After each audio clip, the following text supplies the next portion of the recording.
All right, good morning to all of you. Good to see you again. It will be a beautiful day, and I hope we'll have as much fun and relevant discussions as we had yesterday.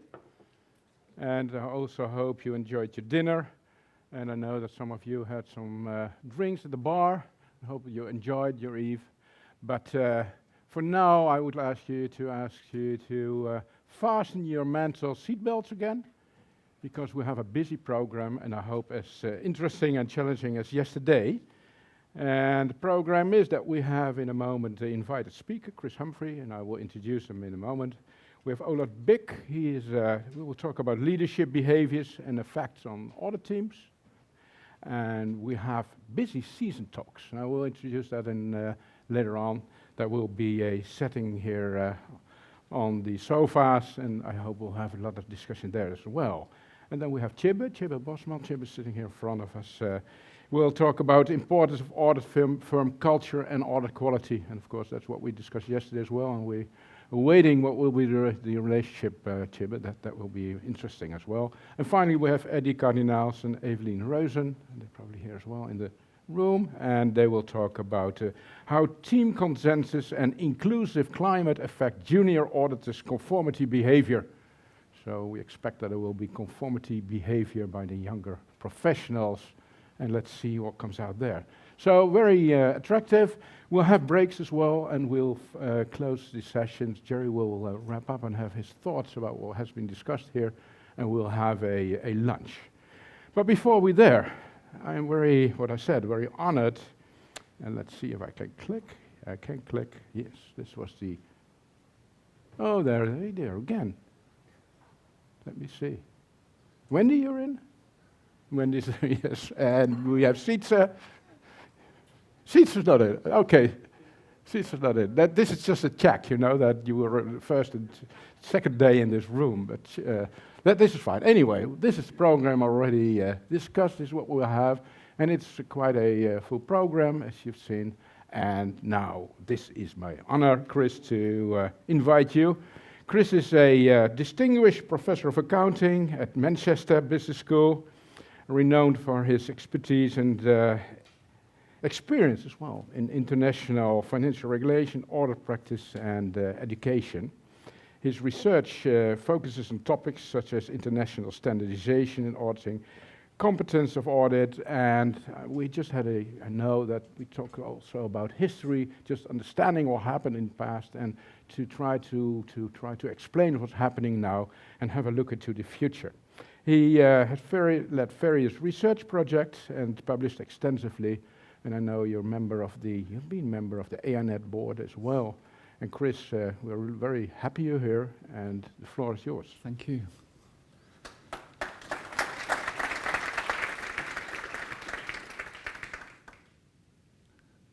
Okay, great. Well, thank you very much, Philip, for the introduction, and thanks for asking me to be a speaker. I thought what I would do, just a couple of quick things from yesterday to keep the links going. I will be speaking in English. And if any of you want to follow up on Jerry's suggestion about why can't the English learn to speak, you should read Pygmalion by George Bernard Shaw or listen to the musical My Fair Lady, because there's a really clever song at the beginning giving you all the idiosyncrasies of the English language. I think the second connection is obviously with the title here, Groundhog Day. If you're familiar with the movie is not needed to be explained. If you're not, it's basically a time warp movie. So if you're a bit younger and not familiar with Groundhog Day, films like Palm Springs or The Map of Tiny Perfect Things is the sort of same idea, that you get stuck doing the same thing day in, day out. And I just thought to link to yesterday's presentation and give the spirit of what I'm trying to talk about. A few things. When we talk about audit quality, we tend to talk increasingly these days about audit quality being something around process. You've got to get the process right. So a lot of the papers yesterday were about processes. But if you just think of an equation, it can be the process by which you do a particular form of audit, And in that equation, you could also include the possibility of doing different forms of audit. So different forms of audit could deliver high levels of quality. The concept isn't fixed. Okay, so that's a very big message about this presentation. The concept of audit is a social construction. Yes, it's legal in many countries, but it's also voluntary as well. So the concept is not fixed. So that's very important when you think about audit quality. We can vary the concept. That's a lot about my paper today. I'll also be making quite a lot of references to I or my or whatever, but the work here is a collaboration over a number of years with a range of people. The latest paper is one with Brendan O'Dwyer, University of Amsterdam, Manchester, and Martin Martinoff, who was formerly the ICAW in their Audit Futures initiative. So while I'll be claiming I or my, it's a collective sort of set of ideas that I'll present. And I think in that respect, just as a way of thinking about what's missing in this debate, I mean, Philip mentioned about history. I know Brendan and I and Mary Canning wrote a little piece for the MAB journal where we made reference to Lindbergh's notion of the free profession. And when I look around and listen, the profession doesn't feel that free anymore. Right? So then Robert's session yesterday about can you regulate culture, I was sitting through that thinking about can you deregulate an increasingly regulated culture? Right? So the message underlies from this is not anti-regulation, but it's going back to Jerry's opening question about what are we getting overall in terms of regulation and what maybe is getting lost or forgotten. So very important in that respect. We used to play a game with the students when I teach auditing where we'd ask, and also practitioners, where we'd say, can you think of anything beginning with the letter I in English that is related to auditing? And just for time, I won't give you the exercise and let you fill it in, but many people would use words like independence, insight, intuition, integrity. Virtually nobody would ever say innovation. So this lecture or speech is really about innovation in auditing. And what I'll mention as we go through is that over the last few years of my career, I mean, Philip also mentioned history. For many years at Manchester, I was the youngest person in the department year on year. And I've realized now I'm probably the oldest person in the department, so it's a strange thing, but as I've got older, I've almost felt I've got freer and more creative. More ideas seem to come to mind, so, and yet audit, the thing you see in one of the slides is the phrase that was used yesterday, an audit is an audit is an audit. It's such a bad phrase. I mean, it's like just killing innovation. An audit is an audit is an audit. You can't go anywhere with that. So the whole spirit of this is really trying to enable, and over the last sort of decade or so, I was stacking it up. I've spoken about reforming audit from the inside looking out, as against reforming audit from the outside looking in.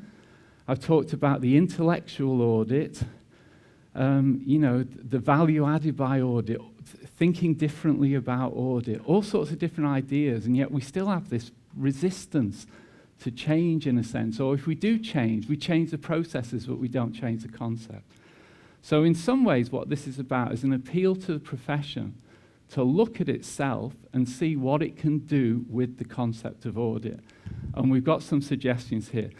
This slide the first slide, just to start off. I should also mention I have given variations of this speech mainly to an academic audience, so it's also very important, because this is a mix of regulators, academics and practitioners. I think I'll try and focus it on that sort of set of connections, but there will be one or two of you who are thinking, whoa, this is not only about a paper titled Groundhog Day, but it is Groundhog Day because I've seen it before, right? So if you've seen it before in some version, I have tried to vary it and hopefully shorten it. So try and see if you can spot any of the new messages. There are one or two, definitely. I started off with this sort of slide just to give you an idea. I am not here to rubbish audit. So if I'm talking about innovation, I'm not here to junk audit, get rid of it, whatever. I'm trying to develop it, enhance it, improve the quality of it, broadly conceptually defined. What you might see here is this is 1991. This is the first engagement I had. I trained qualified as a chartered accountant, ended up going into universities after qualification and doing research in auditing. And one of the first projects I did was the audit expectations gap, which we still got, 1991, but this project found that we still had the expectations gap, although we didn't use the word, in the 1890s. And I used to have, at this stage, we'd write papers in hand and people would type them up, and the people who typed them up always wanted to change 1890 to 1980, but it was 1890, the quotes we were drawing from. But I hope also that what you'll see with the link to ICAW, I am an academic who's had a lot of connections with practice over the years. I haven't stayed in the ivory towers. I've been on the ICAW's managing council. I've sat on their technical strategy board, been involved in a range of initiatives. I'll mention one in a little bit but I am coming from a position of being with, understanding, learning from, and learned an awful lot from the profession. And talking with practicing auditors, dealing with really big live clients. So I'm not talking about this in a purely abstract sense. What has changed? You know, these are the sort of conclusions. There'll be nothing new under the sun. This was a sort of analysis of looking at the auditor's relationship with fraud and illegal acts, the detection and prevention of. The spirit again in this presentation is, yes, there can be something new on the sun, but we've got to think about it quite carefully. So, a few things just to challenge you in a way.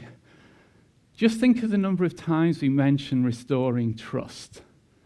Audit is about building trust. If you're restoring trust in audit, you're in trouble if you don't. Sorry, you're restoring trust in audit, you're in trouble because audit is about building trust in companies that are being audited. So, you know, it's taking or targeting the most fundamental dimension of auditing, but just imagine how many times we talk about restoring trust.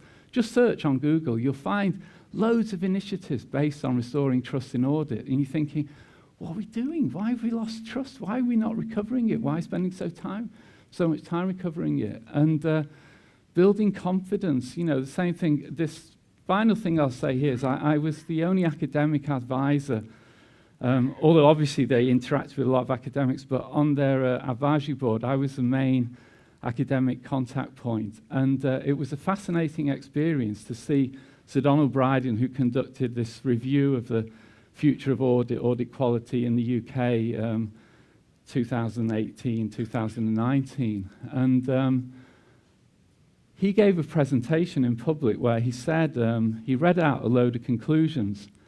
And so what do you think of those? If I do this review and we've got these conclusions that I'm working on, what do you think of them as draft ideas? And people said, fantastic, great. He goes, well, unfortunately, those are conclusions from a report in 1992 called the McFarlane Report. So he said, I want to do something different. So we had a lot of discussion.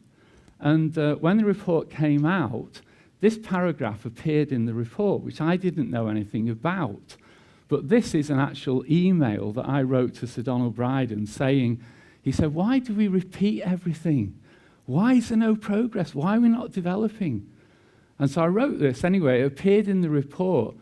But this issue is driven really by a concern that whenever we talk about audit, we seem to spend more time talking about not what audit is, but what audit isn't. No, that's not audit. No, that's not audit. That's not our responsibility. No, you're getting it wrong. You don't understand. Education gap. No. So what I'm trying to do is spend more time on what audit can become rather than what audit is not. And I've also got a bit worried with issues around the expectation gap because while I said it's been around for a long time, you can see quite a few presentations where people say, just don't worry about the expectation gap. It's been around for so long, just forget about it. Which to me doesn't seem to be a good way of developing stuff. Also, I started to read auditing textbooks. 400 pages, 450 pages, 520 pages. How many pages on the definition and purpose of audit? Usually it's about 1 or 2. It's just accepted, given this is what it is. If I see another text that says, oh, it derives from the Latin verb to hear, and it's when people, run estates and they gave some ideas to the landlord and this, and the auditor was there, it was all oral. That's it. It's all we ever get, just this very, very brief. Or we get a reproduction from the statutes, from the law, but no conceptual analysis. The last major sort of text, really, Mouts and Scharre's book on the philosophy of auditing was 60-odd years ago. And their book is very much a justification for the particular form of audit that they were looking at that time. So if you want to put it in another way, I sort of say somewhere on the slides, try and think about, I think it's coming up in a minute, but just try and think about reconfiguration of audit rather than restoration. Try and think about how we might redesign it. Bryden actually had what I think is a really good go at doing that. And if you're going to listen to anything in this lecture, just focus on this element here of the definition. He said, I think the concept needs to be rethought and redefined. We need to focus more on purpose. And he gave this report really very much as a gift to the profession to say, here's an agenda, seize it, take it on board. Expand what you're doing. Make yourselves more relevant. So he said the purpose of an audit is to help establish and maintain deserved confidence in a company, its directors, and the information for which they have a responsibility to report, including the financial statements. Now, if you look at that, that is an expansive definition of audit compared to what we normally say, which is the audit of financial statements. So it's got company directors' information beyond the financial statements. It also talks about this notion of deserved confidence. That is not statistical confidence. That's a moral concept. Is the company deserving of our confidence? Not 95% confidence, is it deserving? So it changes the dimension. It starts to make auditing much more of in my mind, a judgment about the well-being. I mean, we'll probably say these days sustainability, and then we'll throw in sustainability assurance, and we'll develop sustainability assurance, but we won't change the audit. Everything changes but the audit, right? Robert, in a really interesting piece, a summary of his views of the Bryden report, well worth reading, International Journal of Auditing, just says this is an opportunity of maybe the profession improving where stringent rule-making has lagged, okay? And I'll mention a little bit more. There's other papers coming around that are picking up on this sort of theme about the opportunity. Surprisingly, in professional meetings, I came across people who thought the Bryden Review, from a practice perspective, was a threat to the profession. It is an opportunity. Unfortunately, very little has happened with it. The UK government, for various reasons, decided not to do anything with it. I won't go into too much detail on those, but they sort of preferred for the definition of auditing provided by Bryden to be the overall purpose of regulation. And I'll come on to that theme in a minute, the balance between regulation and audit professionalism. Some auditors in responding said it gave the impression that the audit is too forward-looking. Well, I thought going concern is a forward-looking concept, but this level of resistance of it being too ambitious, too expansive, though, is a point that I want to keep coming back to. Bryden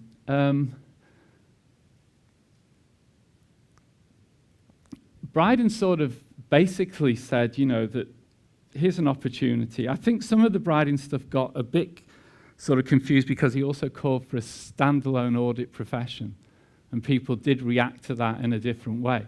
What I'll try and do as we go through those is build up and see the logic of that and where it stands in terms of conceptualizing. But if you just take this little last phrase here, if accounting firms are committed in their straplines to building a better working world, EY, if they're formulating a new equation, PwC, or promoting Omnia as their new audit methodology, which translates as being ready for everything, that is open for a major reconceptualization of audit. They are addressing that sort of issue in those statements. And yet, as I just said earlier, commitments to holistic reform tend to be, so this is a little bit of play on words with English, whole fixing, not holistic. It fixes one or two little problems, but it doesn't address the bigger picture. And if anything, as I'll demonstrate in a minute, they're changing everything but audit.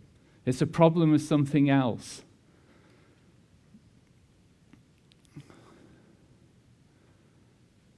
Yeah, I think I just...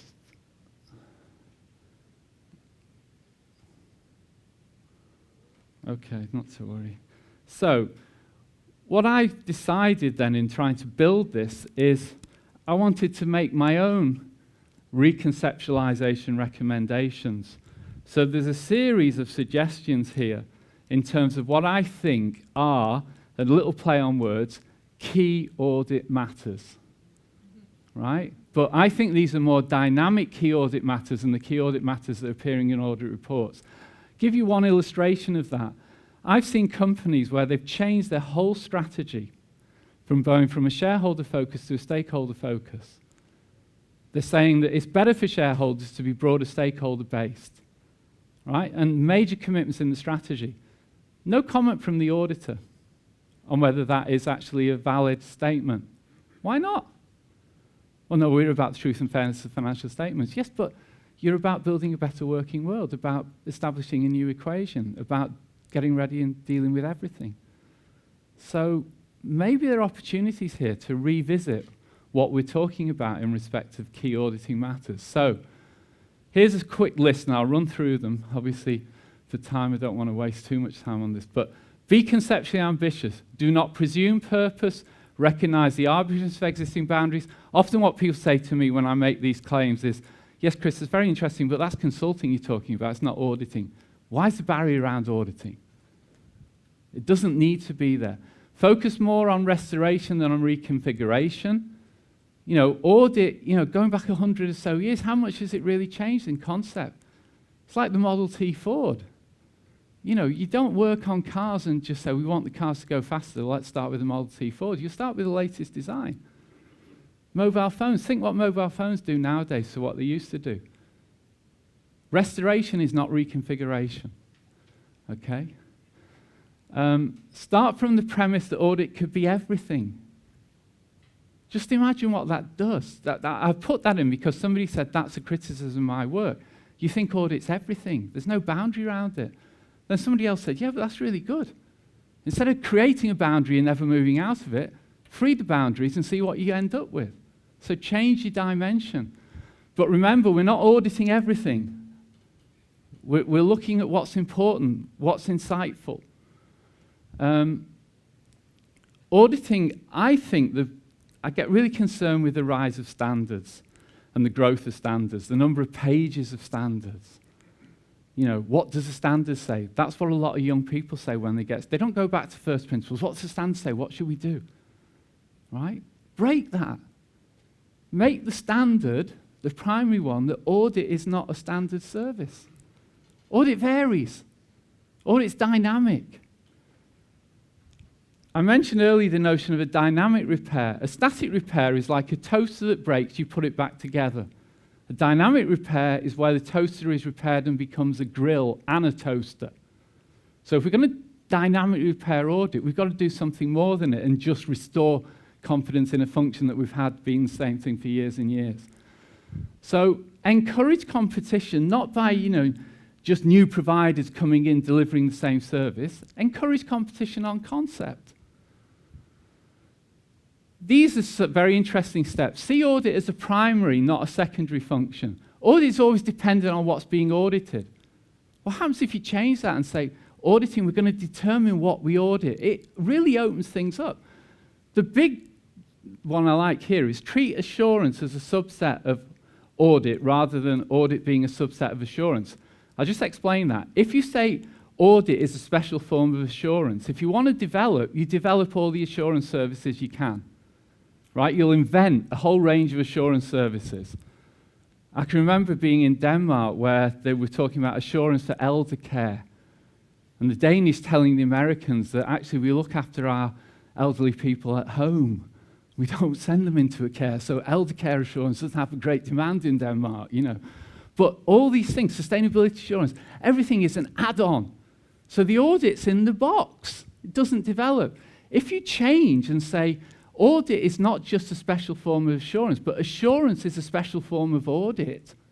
Audit can do more than just be an assurance. It can make companies better. It could improve what's going on. It could just influence things. It could give insight. Don't have to assure. Are you sure? Are you sure? Are you sure? The world's uncertain, but guide people. So you can do all sorts of stuff in that respect.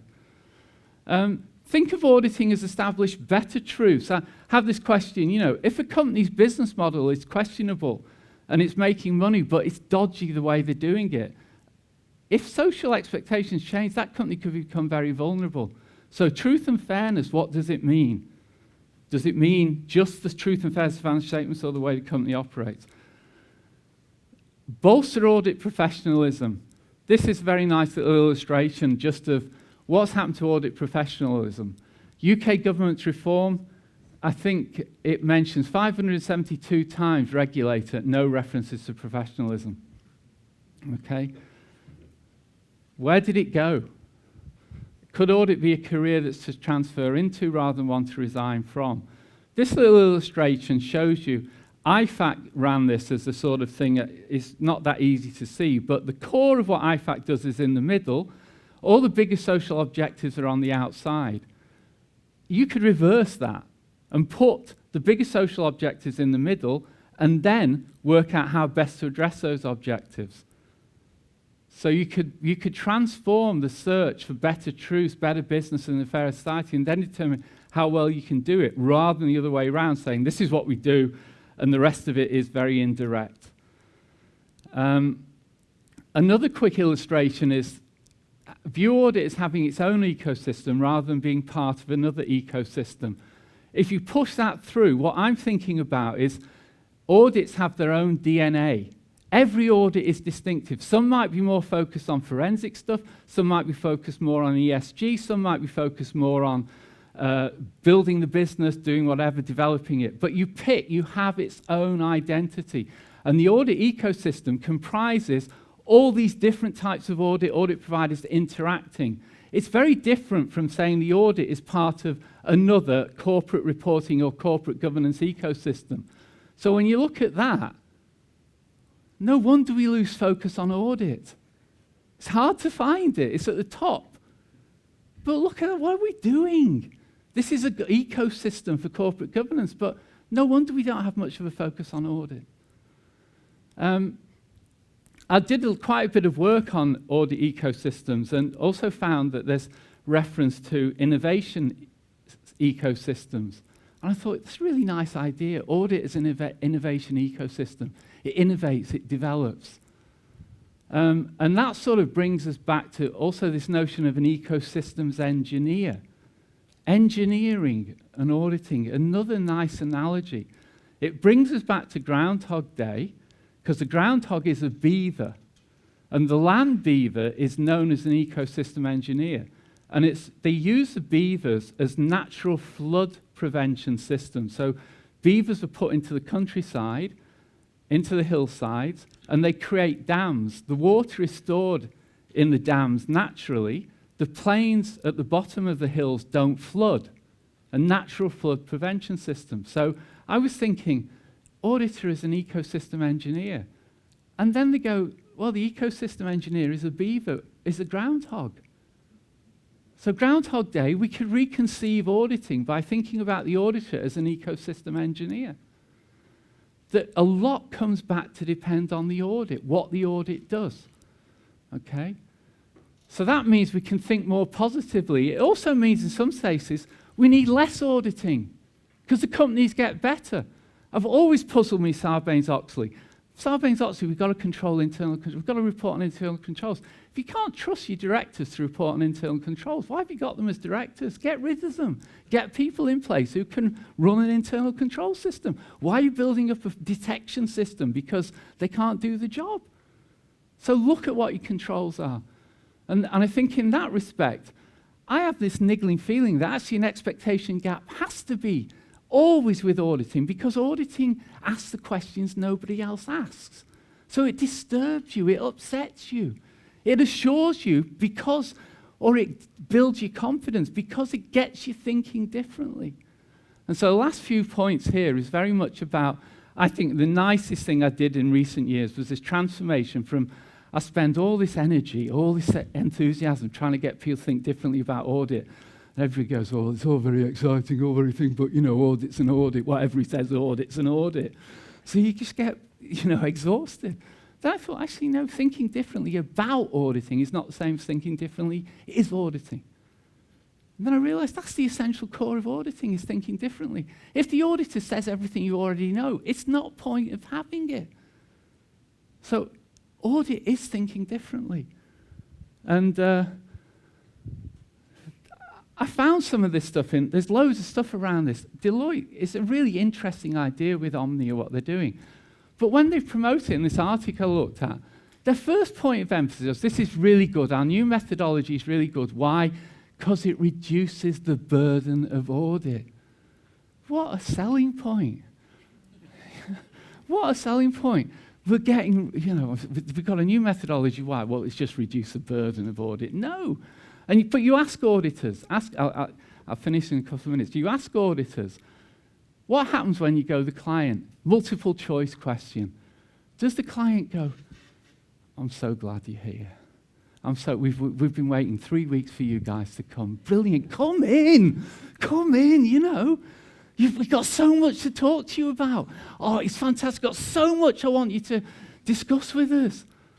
It's not that. Oh, the auditors are here, the boring auditors. So, in some way, in this sense, what I'm trying to do is break out of that sort of constraint. Last couple of points. I've put at the bottom here, we shouldn't be constrained by psychological hesitancies or intransigence. I've sort of puzzled on this. I think if I'm an audit partner earning probably 15 times my salary, why am I worried?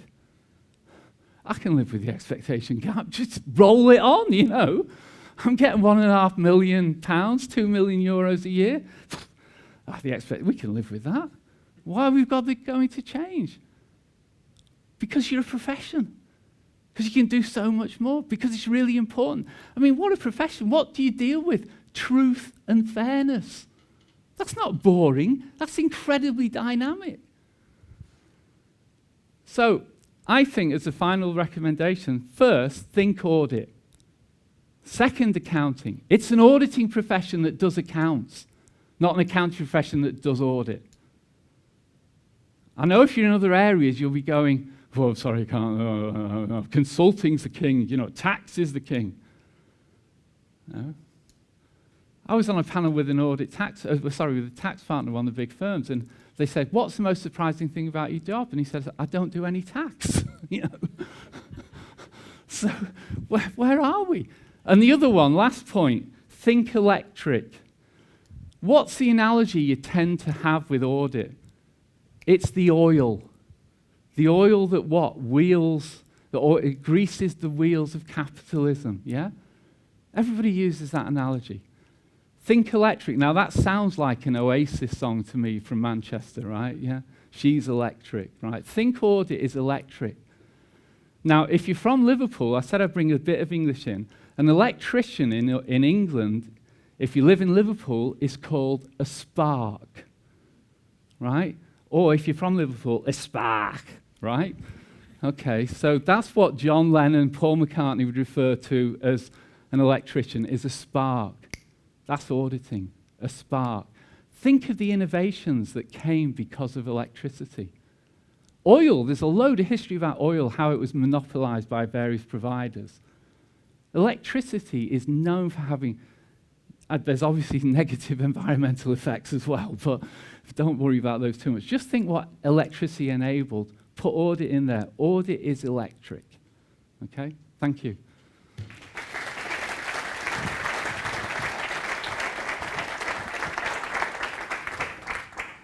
Thanks very much. Yes. Very impressive. Yes, I'm silent now. Yeah.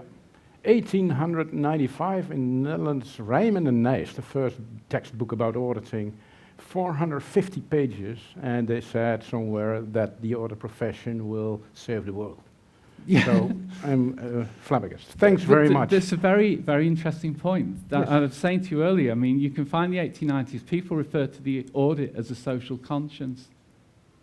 So it's not, when we say build a better working world, audit has a role to play. Thank you very much. Yeah. And I think your lecture was about culture, is it, in the end? In the end, yes. In the end it is. Yeah. Yes.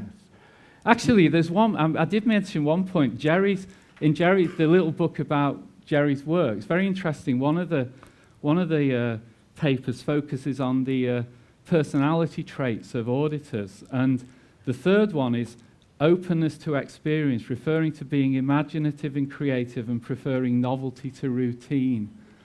I couldn't work out, I couldn't see from the paper if you get promoted as an audit partner on that, but it's interesting, it's there as a attribute. Thank you very much. Be creative. It's what is amazing as well, Chris. Surprisingly less important than the other factors. Yeah. I guess that from the way it's written. And it's that good to have older professionals saying that it should be changed and it is open and it's good, etc. Not only the young professionals. Thanks very much. I know that I'm sure that you have hundreds of questions about the issue and what this presentation, and there's not that much time, of course. So if you have a question, try to keep it brief. And Jerry, you're the first. May I try it this way? Yeah. Thank you very much, Chris. Thanks for coming. I'm going to throw you a softball, I think, question. So do you think regulation in making a better audit, is regulation part of the problem or part of the solution? I think it depends what regulation focuses on.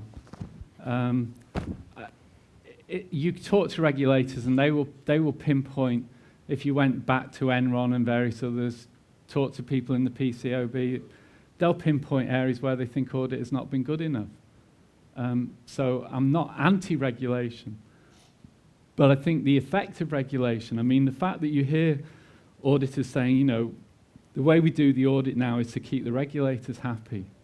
And then, like I said earlier, you know, people are becoming obsessed with the checklist, the tick boxes, various other things. And people say, no, that's not what it's about.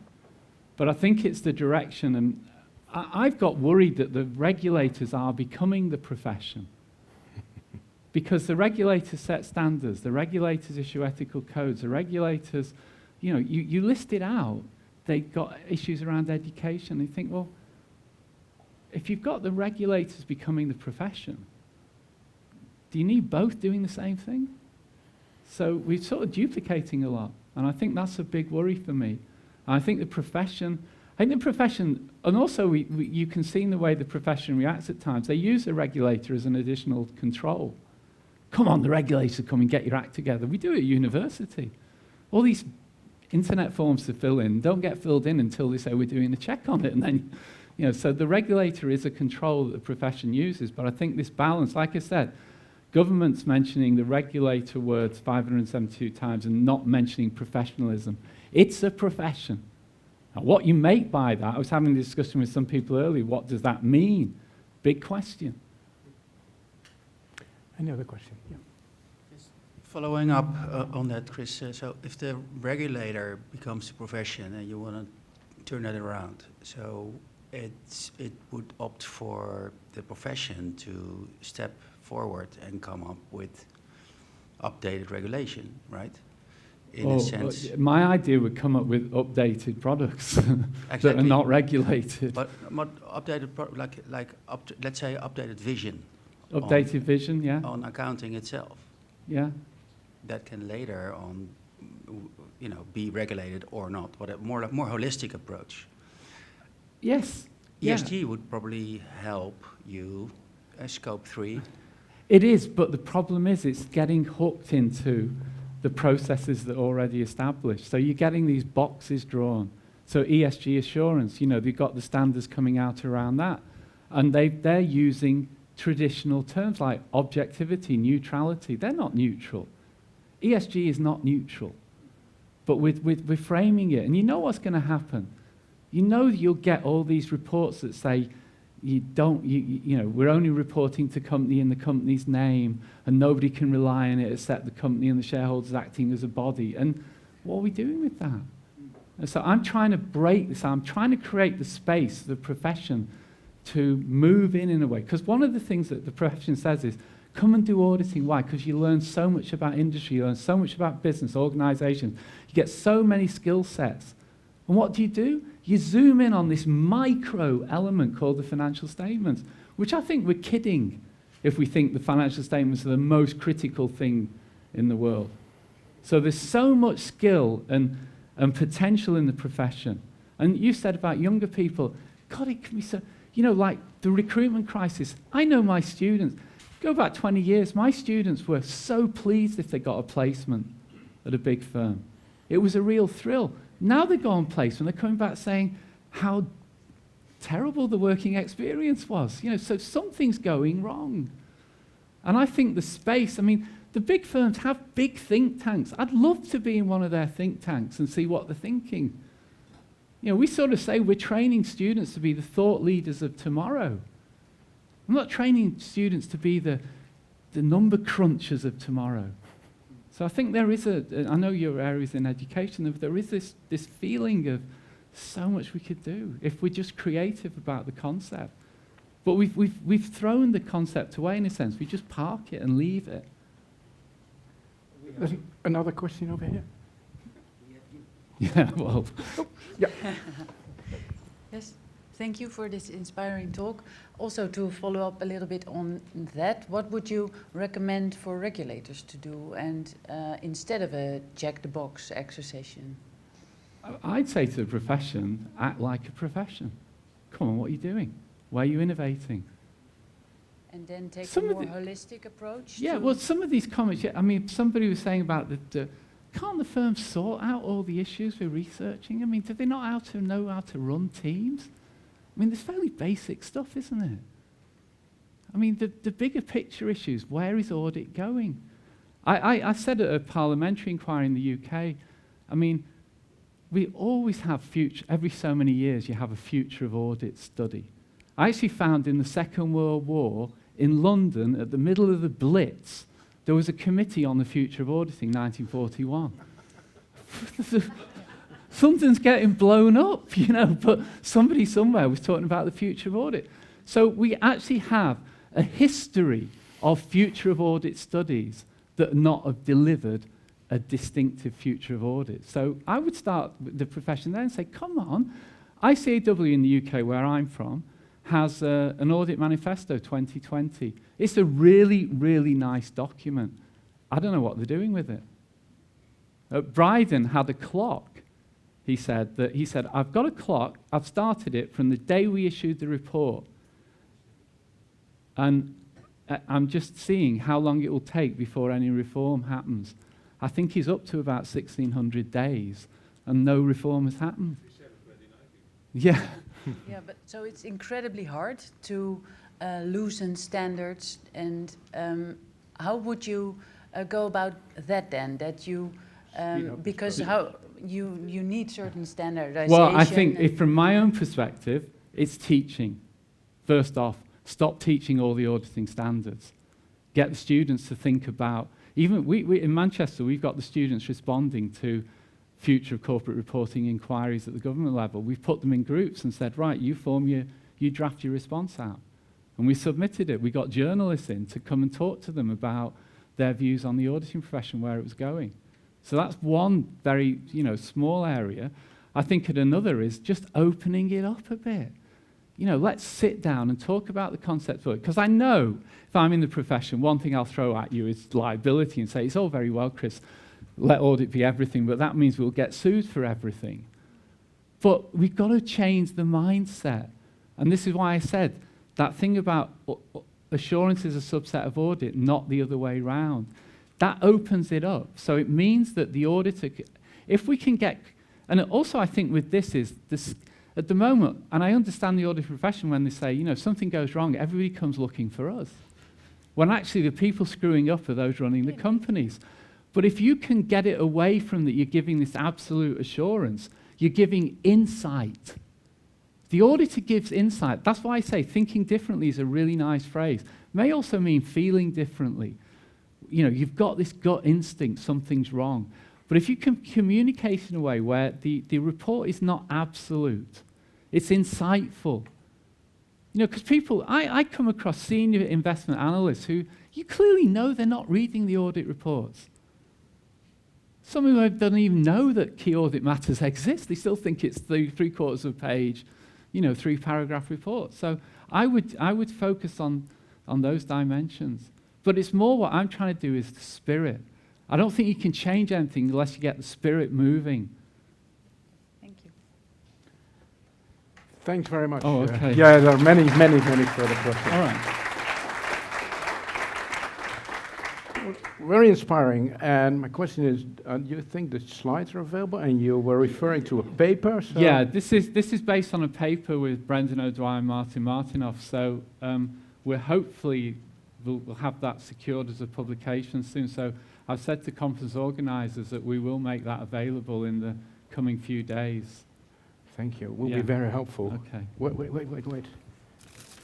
It's not that inspiring, but I have to, and I will hand it over All because right. it was very challenging. Great. Thanks. Thank you.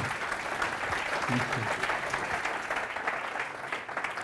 And I know there are many further questions, but there will be lunch and a lot of Yeah, time yeah, for people yeah. to approach you, because just for I'm not innovative, and I'm elder as well, and I'm here to control time, so that's why it's not That's fine, so no problem. thank you. Thank you very much. Thanks very much. All right. After the inspiring talk, I'm very happy to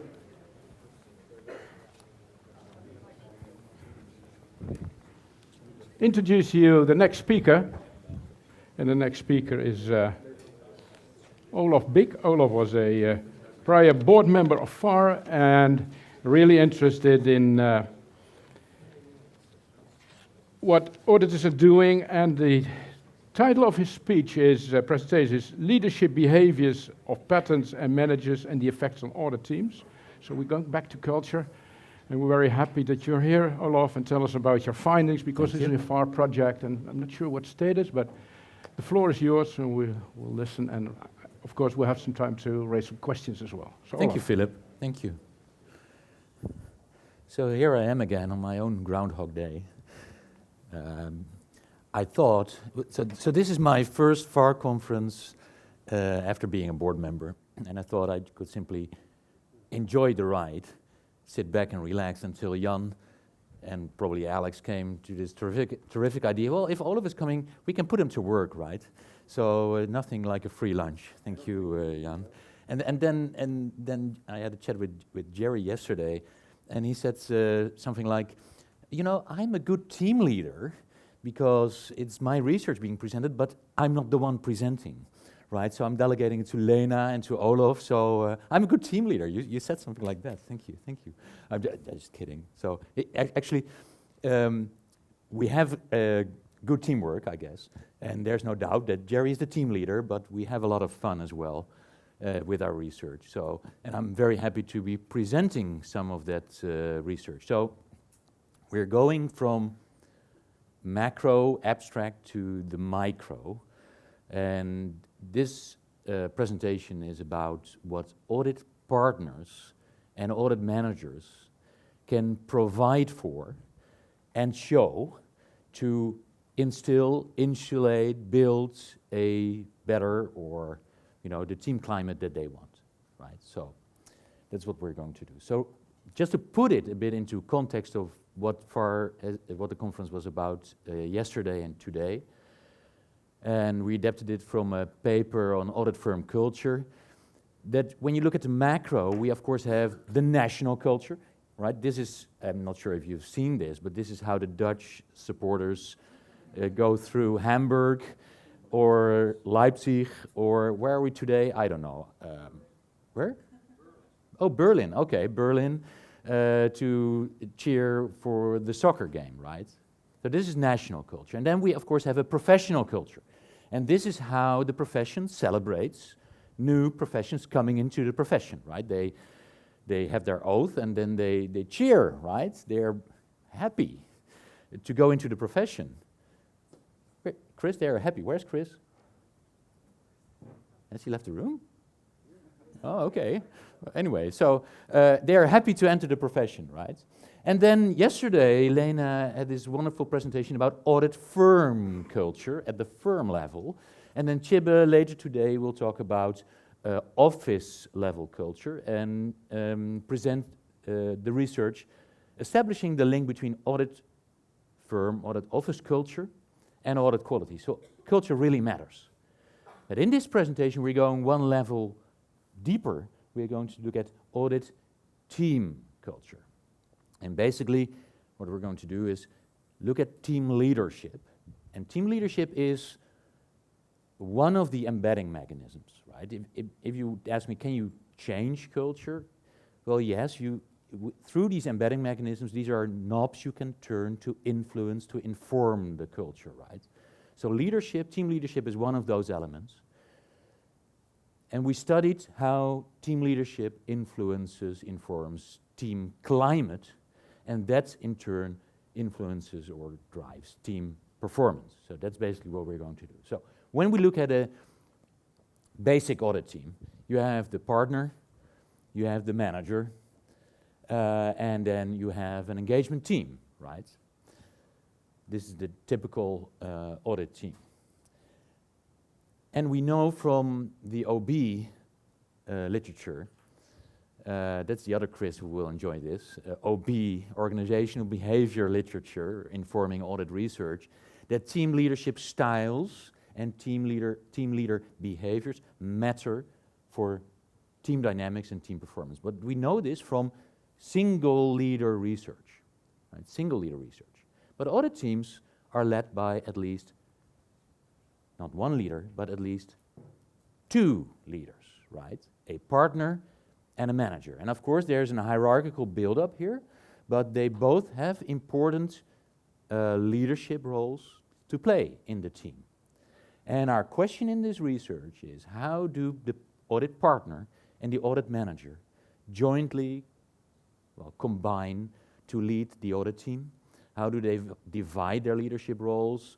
What's the best match of a partner and a manager in terms of team leadership? That's the basic research question we asked. So, and we split that in two in this presentation based on two papers that we've written and that are available through the FAR website. So the first one is focusing on leadership styles. So this is what audit team leaders, the audit partner and the manager can provide for in terms of, things audit team members need to function well. And we focus on task leadership style and team-focused leadership style. We'll come to that in a minute. The second question that we want to present is focusing on audit team leader behavior. So basically leading by example, what leaders can show. And we split here in good behaviors and bad behaviors, right? So what leaders should not do. And again, basically our question for both is which matter most from which source, the partner or the manager, and how do these partners and managers' leadership styles and behaviors best match, right? Is that okay for a research question? Yeah. Okay. So let's go to study. I'm curious to know what's bad. I'm coming that in within, Because since yesterday we know that even cannibalism is not bad. Oh, yeah. And now we know where Singapore is, right? So we needed 6 team leaders, and some of them are here. And then, Murray was the one with the orange jersey that Lena showed yesterday, and Brad Kirkman was on one of these papers as well. And I just wanted to take the time to thank the FAR for providing for this research.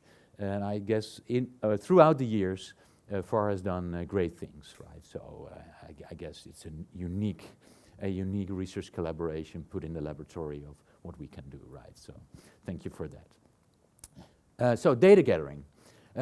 We sent 2 surveys to all, at that time, 10 participating audit firms in the Netherlands. And in these firms, we selected 1/3 of the partners, selected of those 1/3 of the partners, 2 teams per partner, and send them 2 surveys to core team members. And the leader survey asked the team members to assess the leadership styles and the leadership behaviors of the partner and the manager leading a specific team. And we got a lot of responses. Then we sent them a team survey about team climate, also a lot of responses.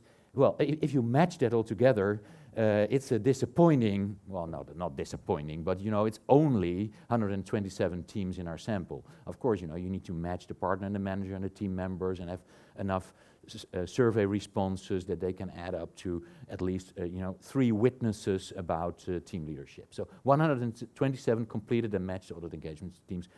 Real data, actual teams from the audit firms here in the Netherlands, and I think that's wonderful. So, results and findings.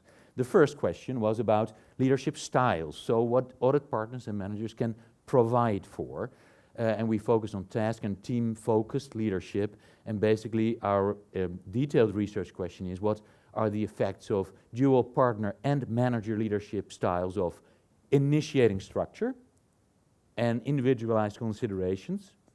So that's basically, task and team-oriented. What's the leadership influence on team efficacy as a team climate, and what is that effect on team performance and team viability?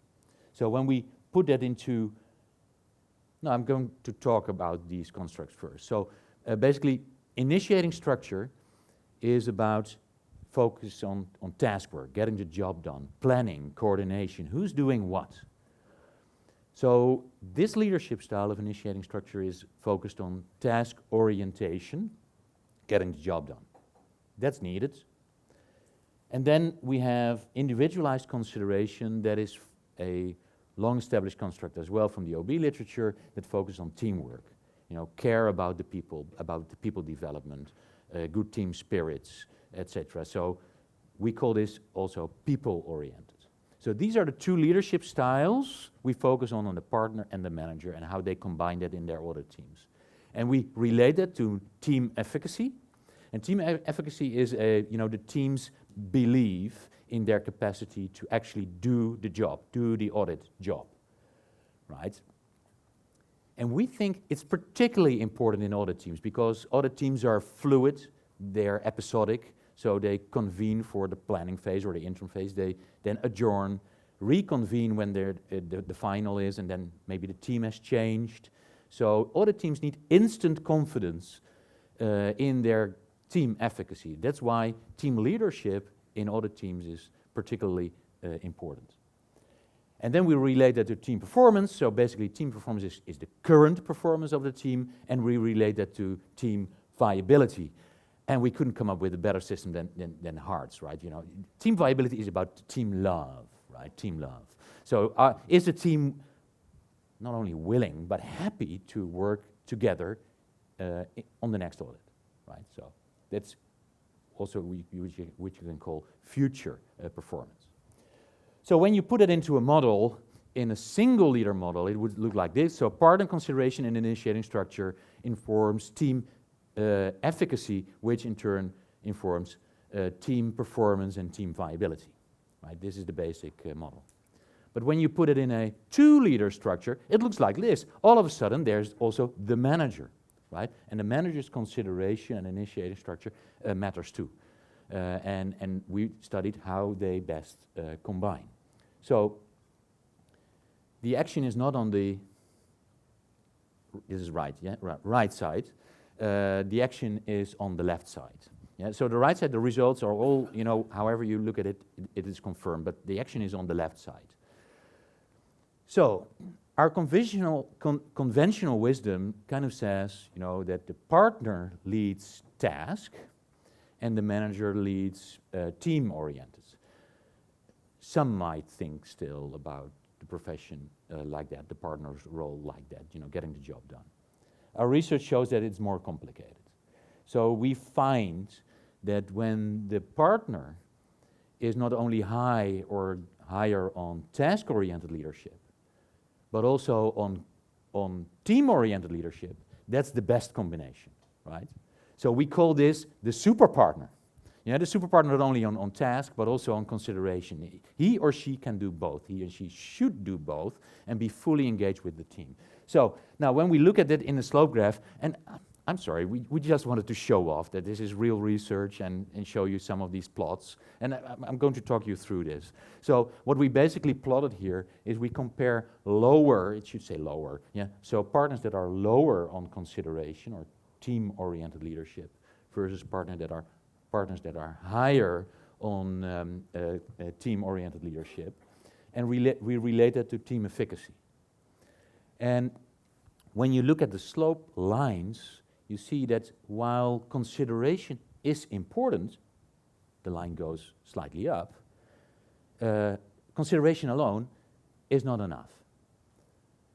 The other slope on higher partner initiating structures, so where you combine higher partner consideration with higher partner initiating structures, so higher team orientation with task orientation, the line is steeper. It is better, right? So doing both is better than only task or only consideration. Right? So we found the super partner. Are we okay on this? Right, okay. So the second finding of this study is that when the partner and the manager are both high on team-oriented leadership, that's also better. So forget about task for the manager. The manager, who is the more internally focused, day-to-day team leader, needs to focus on team-oriented leadership. So we find that when the partner and the manager are both high on team-oriented leadership, team efficacy is strengthened. And we call this the power of consideration. We're not saying that task is not important anymore, but our findings show that the task best comes, or task-oriented leadership best comes from the partner, while both the partner and the manager focus on team-oriented leadership at the same time. And again, a slope graph, and this is even clearer when you say, partner is low versus high on team-oriented leadership, and you combine it with a low versus high manager also focusing on team-oriented leadership, the line is clearly up, right? So this is our evidence that the power of consideration is important for creating, insulating team climate. So our contributions on study 1 in this presentation for audit quality is that both partner and the manager's leadership style really matters, right? Both task orientation and team orientation, and in different ways and in different forms and different combinations. Then we ask, okay, why are we missing, this importance of task-oriented leadership? Why might it be less important in audit teams?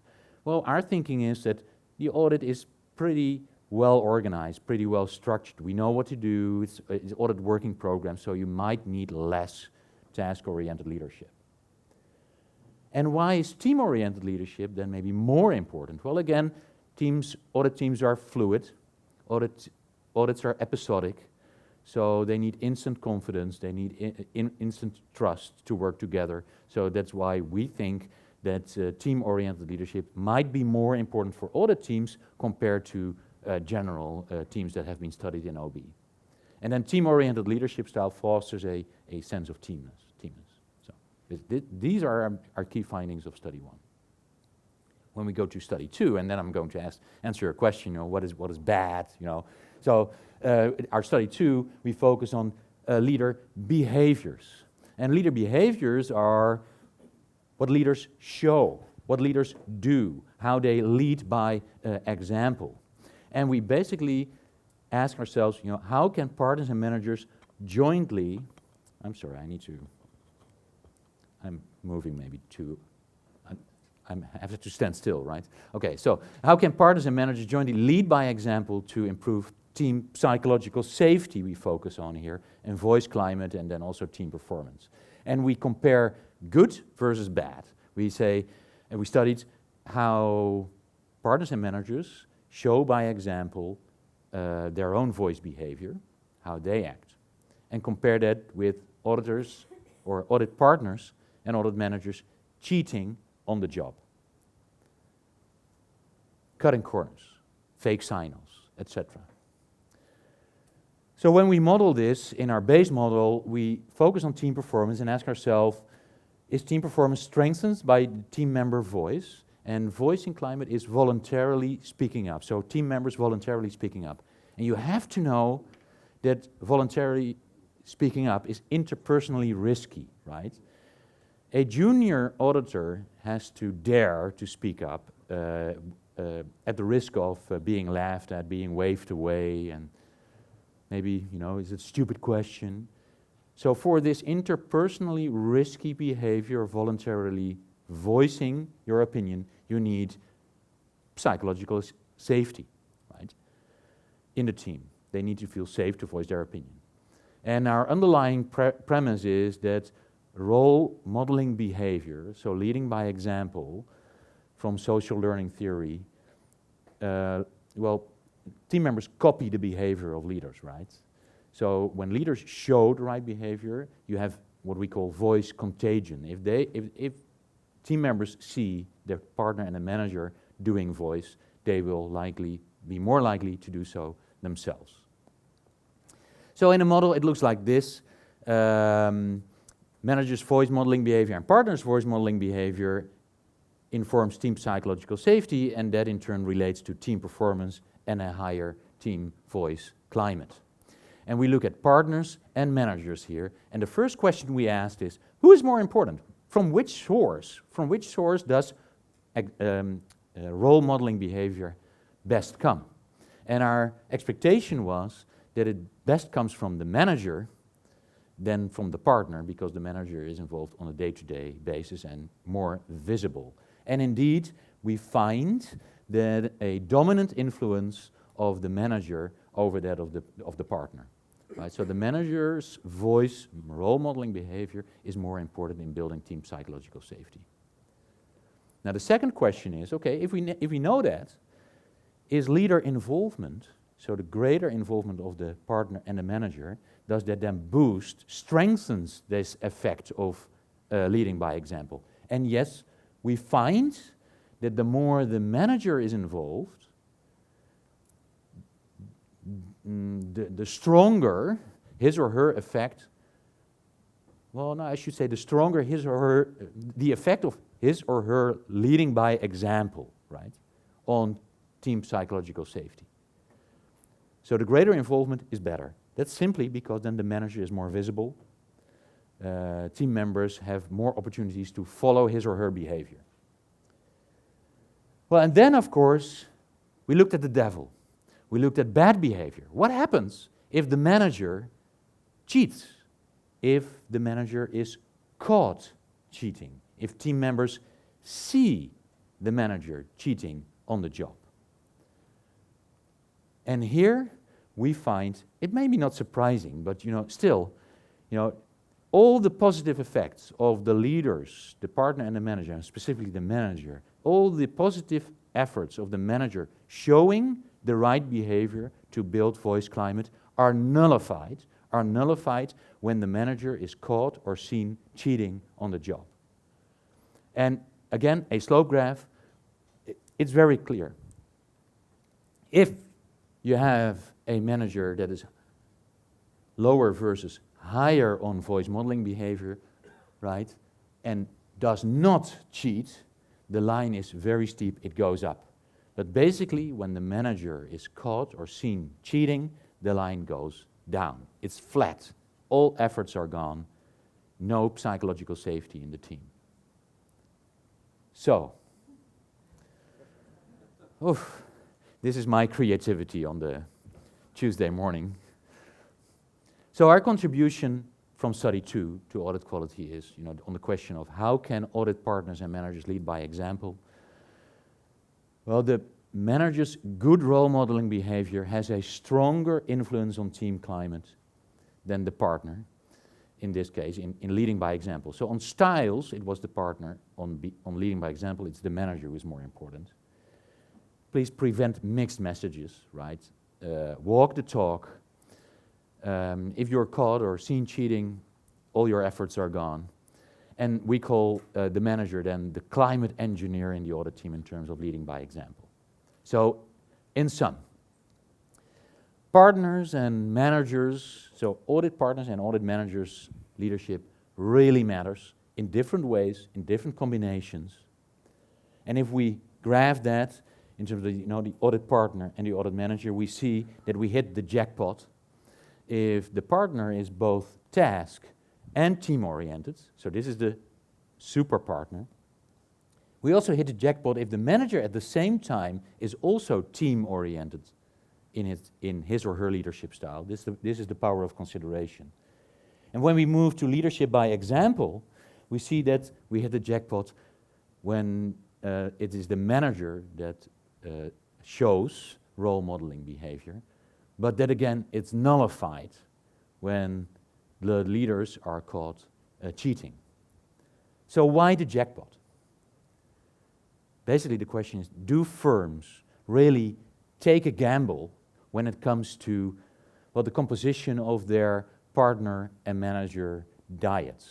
And I do appreciate that firms do not have unlimited resources, right? Partners and managers may be on other jobs, in other offices, right? So, but saying this, do they really take a gamble? Well, our research shows that they do seem to leave it to chance. From another research paper from the Francis team, we find that 68% of the partners are given the freedom to find, to select, to choose the manager they want. And when they have the opportunity to choose, they are likely to choose the similar other, right? And from the paper that's referenced here, we find that it's not a low number of teams that have a low-low combination, right? It is about 11% or so, the teams have a low-low combination, and these teams are on risky clients as well, right? So firms should not leave this to chance within the constraints they have.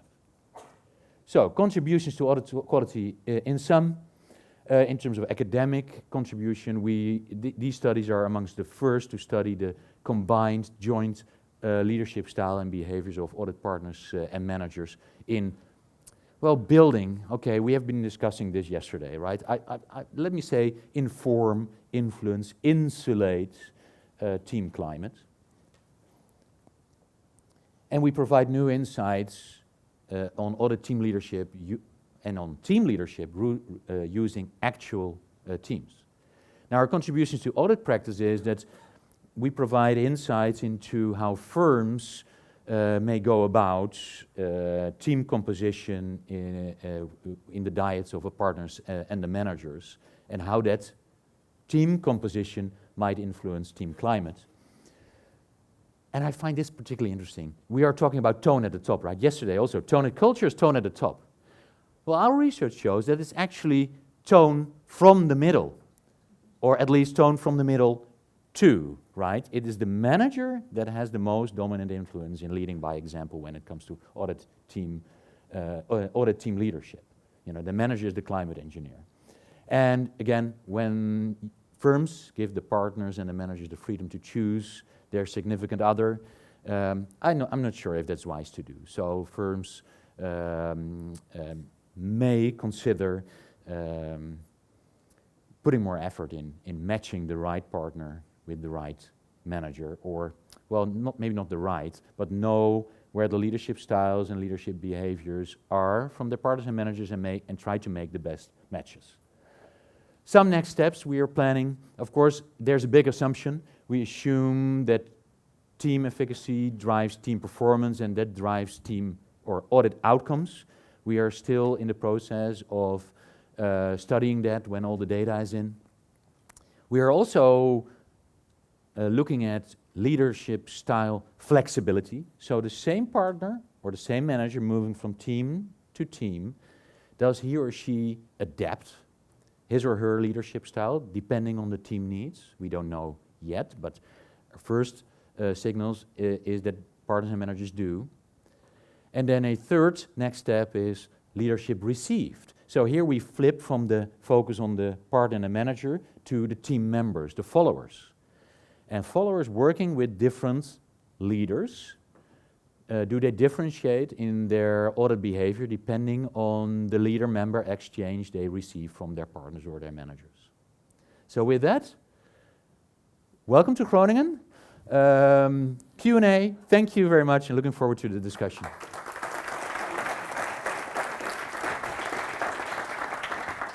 Thanks very much, Olof, and very, very interesting, especially that we're looking for super partners, but also conclude that that should be the partner, is it? A super partner seems that it's better than others, but shouldn't that be just all partners should be what you call super partners?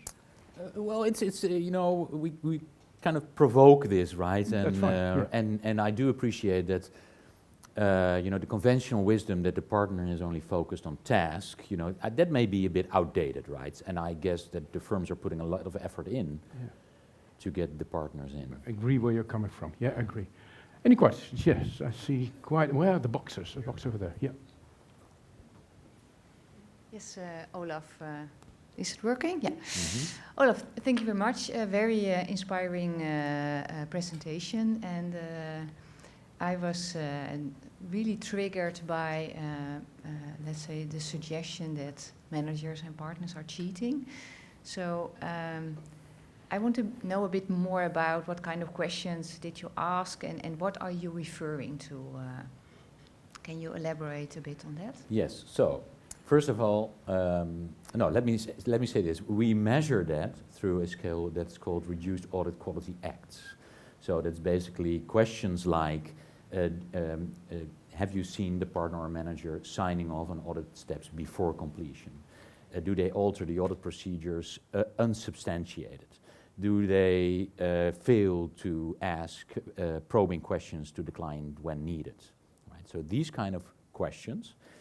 And you know, it's not, on a scale of 5, they do not score 5, right? But they also do not score 1 or 2. So it does happen, and team members do see it happening.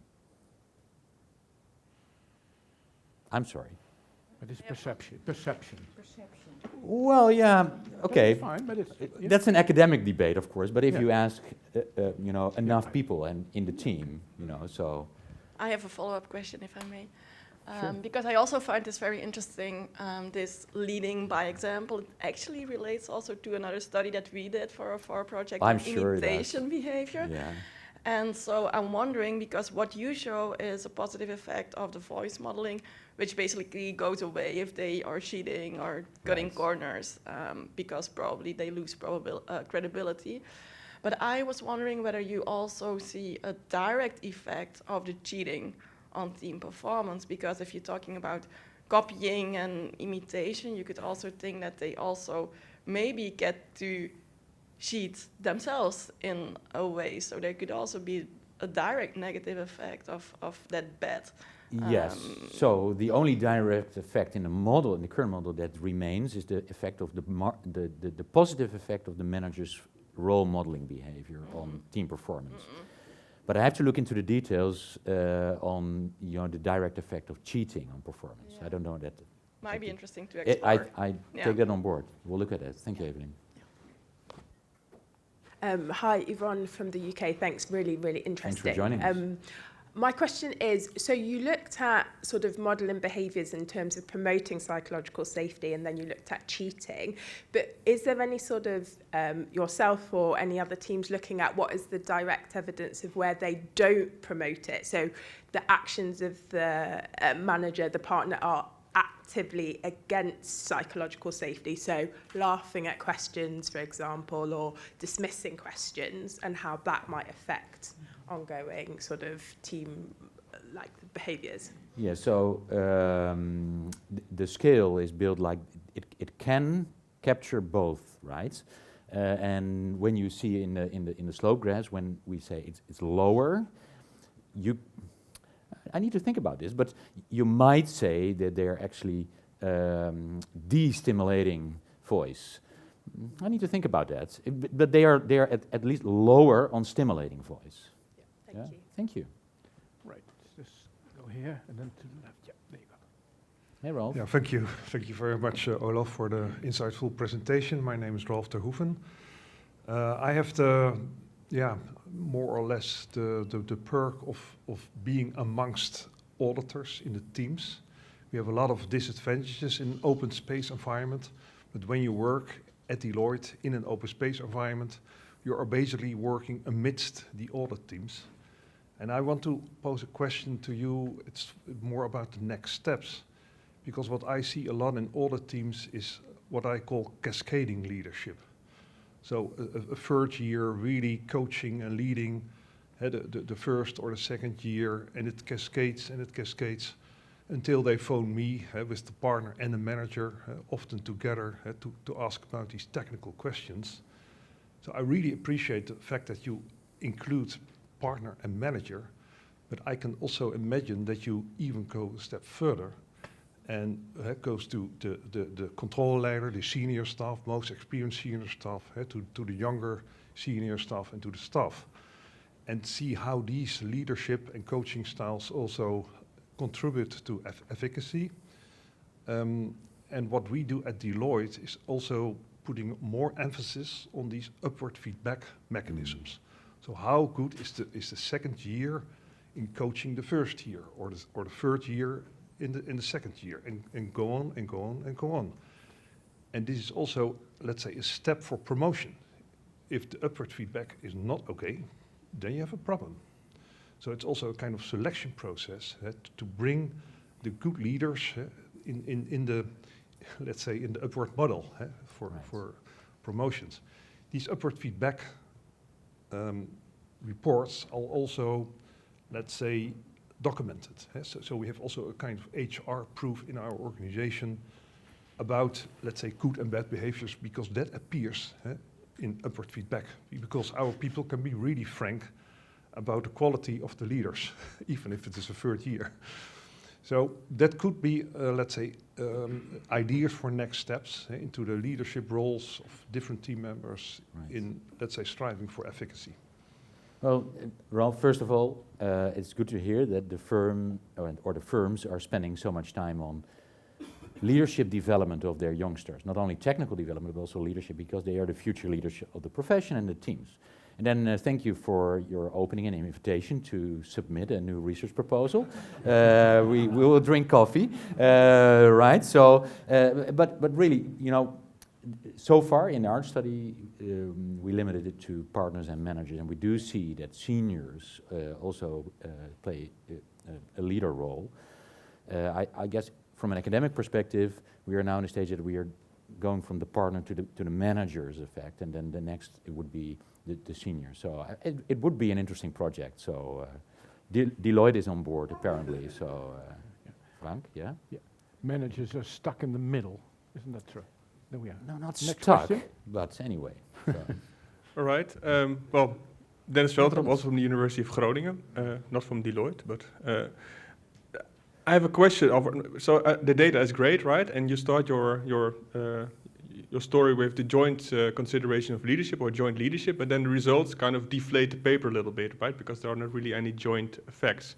Have you thought about kind of positioning as a kind of a substitution or complement type of framing? So I can also imagine that, of course, the partner is important, the manager is important, but maybe the effect of the partner is less important depending on the manager. So does the effect of the partner go through the manager?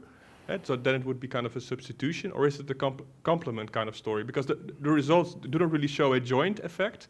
So I think you have to frame the paper probably a little bit differently, because the data is unique, because you have these two leadership roles, but then the results basically show that the partner doesn't matter. It's only the manager, right?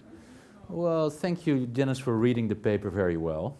And because we are talking about supplementary and complementary effects, but you know, for purposes of the presentation, we kind of left that out.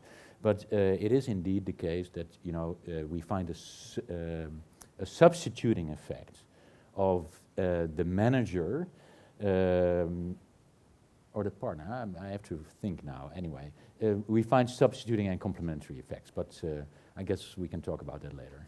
I don't know them out the top of my head at the moment. Good suggestion, thank you. Thank you. No, Olof, I think there's a question here, and then Hey, I'll come in the Christian. middle. Hey, Olof. Christian Peters, Nanyang. Very interesting paper. I also think it can make a great contribution in the leadership sphere. I find it very interesting with this dual leadership structure. So I'm wondering, to what extent do you see managers like copy the style of the partner? So maybe you observe a manager during different engagement with different partners. Is this like really their own leadership style, or do they copy what the partner likes? It's a very good question. And we're discussing it in the team how we can indeed study that, but you're right. It may be part of the, you know, the style flexibility study. that when managers work for different partners, that they adapt their leadership style based on the partner's leadership style. We don't know yet. Yeah. It's a very interesting setting. It is. Yeah. There's a Thank question you. here somewhere in the middle. Hans, I tried to copy your style, but I didn't succeed. There we go. Thanks. Yeah, Olof, it is always a pleasure to listen to your presentations. We know each other for a long time, and this is also a good example. That having said, of course, of course you are aware of the work that has been done by the kwartiermakers. Mm-hmm. As a very important group in the Netherlands. They did a lot of research, too. And when they are looking at the role of the manager, they came to another conclusion. They said they are a layer that is not so well responding to the concerns of the staff. And of course I can understand it, since they have to deal, the manager have to deal with the wishes of the client and time pressure and budget pressure. And also, based upon my experience with my students, I like students very much, and when they have a real problem, it is very often the manager who is putting pressure on them, and they are not willing to listen to them. And when they go at the end of the day to the partner, they receive much more support. I believe in your model, but in reality, your findings are not very much corresponding what I learned from the kwartiermakers. And that is not that they have all the wisdom, but at least they did a lot of work, and that were their findings. And one of their recommendations was, of course, perhaps to give more autonomy to the managers. Right. But in the real world, today, it is different. Although, again, I have a lot of sympathy what you are saying, but I heard also other voices. Well, thank you, Hans. It's always nice to get your questions, and it has been. I'm getting your questions since decades, so thank you for that. I do appreciate that. The manager's role. It's not stuck in the middle, maybe, but there are different pressures. So they have role conflicts and things like that. So they have to attend to different or various sources of expectations. Yeah, but at the same time, I think it's the manager that can play a key role. He or she kind of determines where time is spent on, right? And if a firm says we are a people-focused firm, but the team manager, when there's a kickoff meeting, and then there is the discussion, what do I want to learn during this engagement? And he or she says, well, we discuss that later. You're gone, right?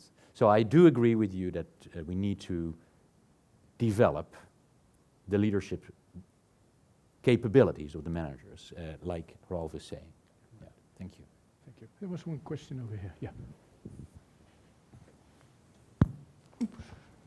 Thank you. Olaf Robin Bijen from Advanced University of Applied Sciences, and therefore here as a lecturer in auditing.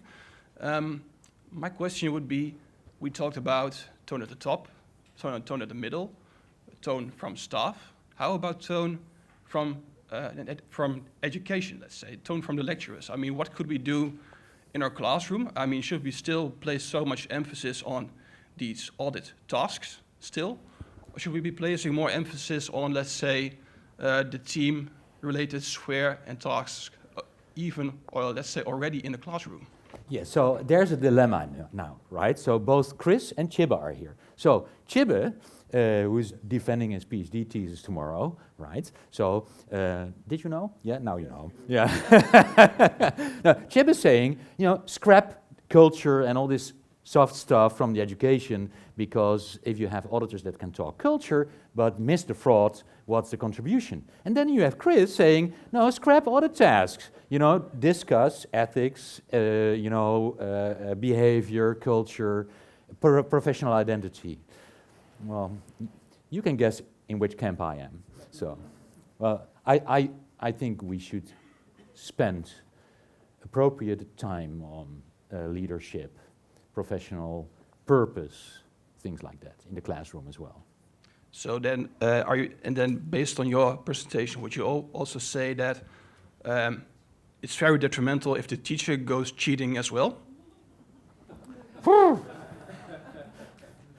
I don't know. I guess so, right? So. Living by example. Living by example, yeah. Cheating is unprofessional. There we go. Oh, oh, great catch. Great throw. Yes, thank you, Tom from PwC.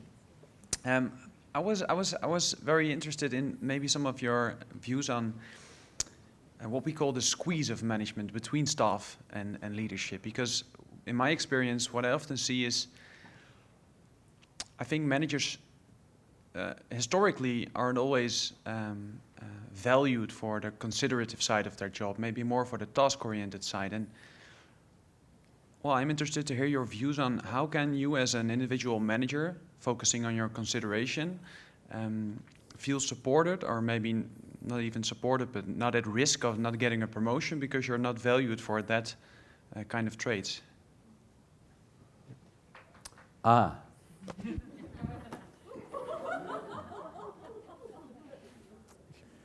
So I guess a fear for promotion is a bad advisor, right?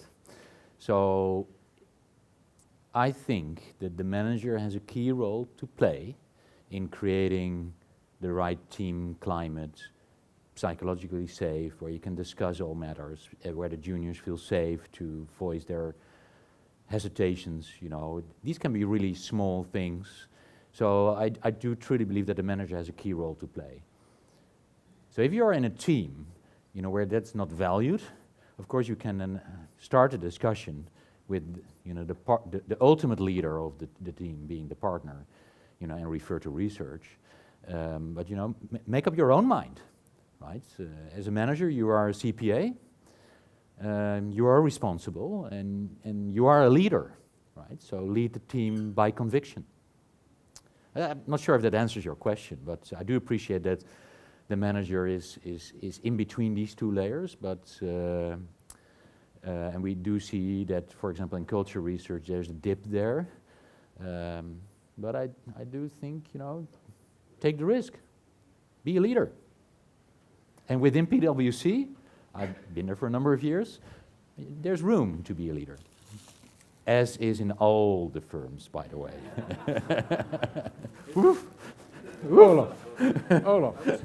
Oh, okay, thank you, Jan. Thanks very much for your presentation. Thank you for your questions. Thank you, Philip. Sharing all results. Okay. And I have just a small present. Thanks very much. We now have some people sitting here on the sofa, and there's someone who will moderate as well. It will be about culture. You see there's some young professionals, and you see some females sitting here. So it's not imbalanced, man and female. It's interesting just to observe.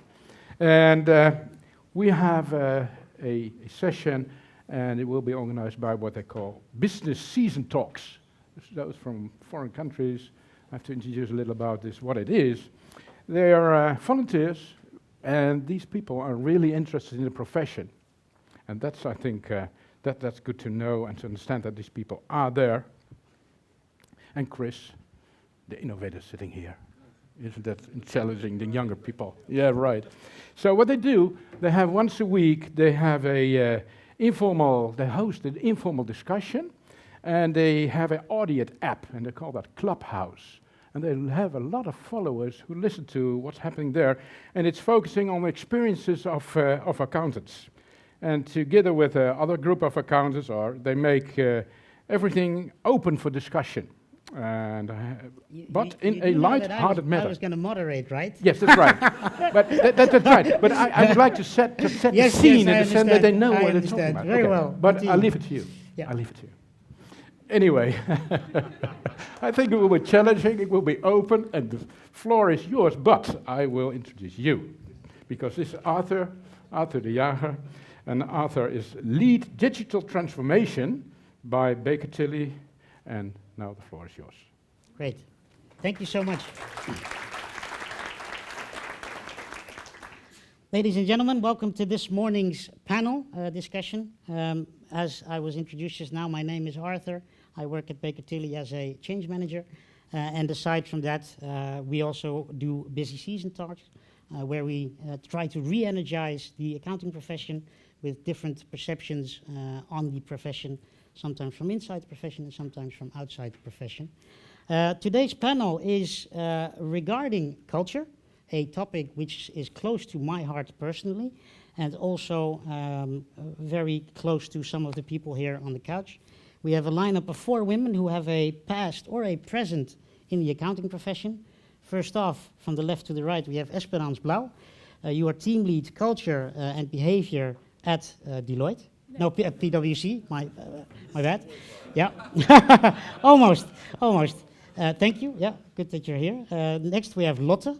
You have a past in the accounting profession. You used to work as an accountant at a top 10 firm, and you departed the profession and now work at PostNL as corporate reporting specialist. And you are also, she is also my co-host, a very valued co-host for BusySeasonTalks.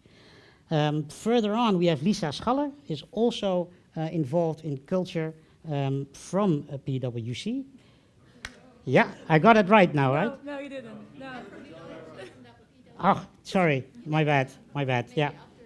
Yeah, yeah, and at the end, I hope I get this right now, we have Seren Güven, who is manager audit at EY, and she focuses on financial services. Great. So the topic is culture, and before we get into the topic itself, I think it's important to get an idea of what the status quo is of culture in the accounting sector. Recently, a research was done by the NBA, the authority for accountants in the Netherlands. They conducted a desk research where 65 reports and published articles were compiled, where about 17,000 members and trainees gave feedback on the culture in the accounting sector, and also 18 roundtables were executed to talk with stakeholders in the branch. And a few of the main things that actually came out of the research is that the accountants, it gives an impression of accountants as a person who is very, has a couple of very strong values. They value integrity a lot, they strive for quality, they have objectivity that they have to maintain, but at the same time it paints a picture of accountants that face a number of challenges. There is regulation, of course, there's sometimes maybe intensifying regulation, there is also maybe the commercial perspective of a firm compared to the social perspective of the accountant and the role that they want to play in society. So that it creates an interesting dynamic, and I'm really curious. We have an auditor, an accountant here present today, Shannon. When I say culture in the accounting industry, what comes to mind to you? And does the picture that was painted in the research, does it speak to the imagination to you? Do you recognize it? Yeah, thank you, Arthur. I think the picture that is painted in the report is mainly about the accountant needs to serve the public interest. And sometimes it conflicts with the client satisfaction that we also need to get to a certain degree. I feel like those things are not really conflicting, and it's something I personally feel, so I want to also elaborate on that. So it says like, but you usually see the in a theory that client satisfaction would conflict with, getting to good quality, doing your work for the public interest. I don't feel like all my clients don't want to serve the public interest. So I'm mainly serving financial service entities, so banks, fintechs. I feel like they feel also the pressure to serve the public interest. So together with my clients, we can serve the public interest. So I feel, to go back to the culture, I feel like the culture that we have at our firms and also at the clients is the same. So that is one thing I want to highlight from the report. The client satisfaction is not conflicting with doing my work good. So if my clients are happy, we are also happy as an accountant. Very good. Okay. And Lisa, you are also involved in culture and in change in big firms. How did you view the report and the image that was set in terms of the culture in accountancy? Yeah, thanks. So we're looking at culture from different angles. Obviously, there's the direct link with audit quality, and well, this is the basis, the purpose, the right to existence. I think we will also later from Tjibbe hear more about how that correlates with culture.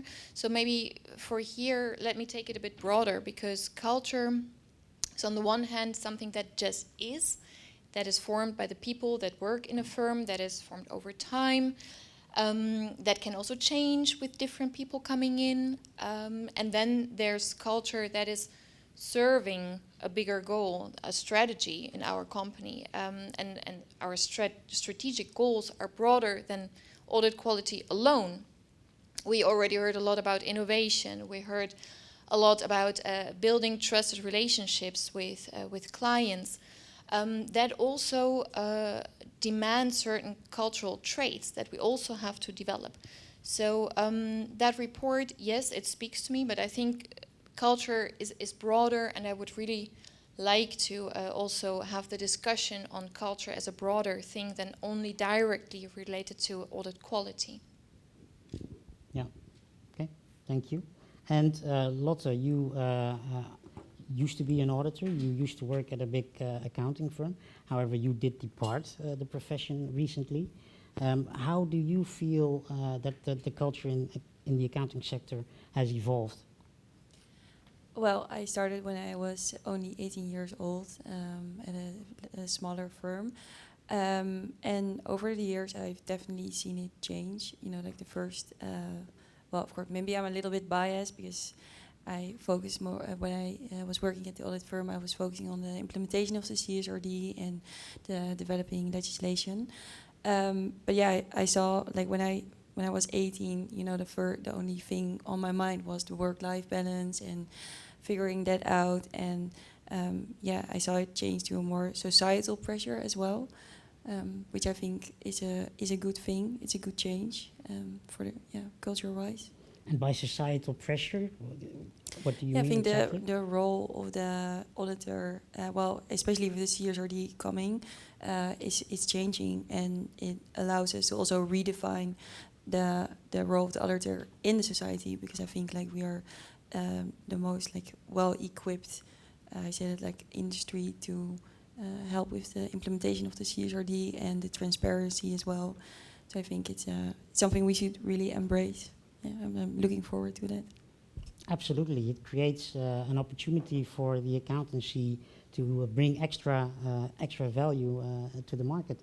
But do you think also that CSRD as new regulation, that pressure is facilitating that change? That's a good question. So, I mean, yeah. I think so. Yes. Well, I mean, I hope so. I hope that it will facilitate the change. Yeah, but I think there's still a lot of work to be done, and I think it also requires a different set of skill from the auditor, because last year or like this year when I drafted the non-financial statement for the annual report, and I was working close with our auditor, and that's the first time that I really saw like, okay, that's what you actually expect from an auditor, from the client side, and what they can bring to the table, or like the added value to our company. So yeah. Very good. Okay. And Seren, back to you for a second. You spoke about maybe a little misconception that client satisfaction is maybe contrasting public roles, but it was also mentioned that there's a lot of regulation, and maybe intensifying regulation. How is that reflected in your daily life, and how do you deal with that? Yeah, so these entities are regulated with a reason. They also have an important role in the society, such as our profession has. So they are regulated because they add also trust and value they play an important role within the society. So I feel like we all want the same thing. We all have the same goal. We want to add value to the society, do it in the right manner, with our own ethical values. So, yeah, I feel like we are on one team together with my clients. Yeah, very good. Okay, and we will go back to the broader picture, like you said, Lisa, of culture in a second. But what is the potential of good culture? Does any of you have an idea? Fill in that blank. Espérance? Yeah, I was looking at the VAR yesterday from my telephone while doing something else, like maybe some people recognize working in the audit. And we were talking about good and bad culture yesterday, and I was like, didn't get that quite, so I was listening and stopped what I was doing. And then I thought, I think the culture has to be fit for purpose. So if you look at the purpose of our companies, the culture should help to get there. And I think that's the challenge that we're all working on. If I look at what you're doing and what you're saying as well, we're all working on how to make the culture and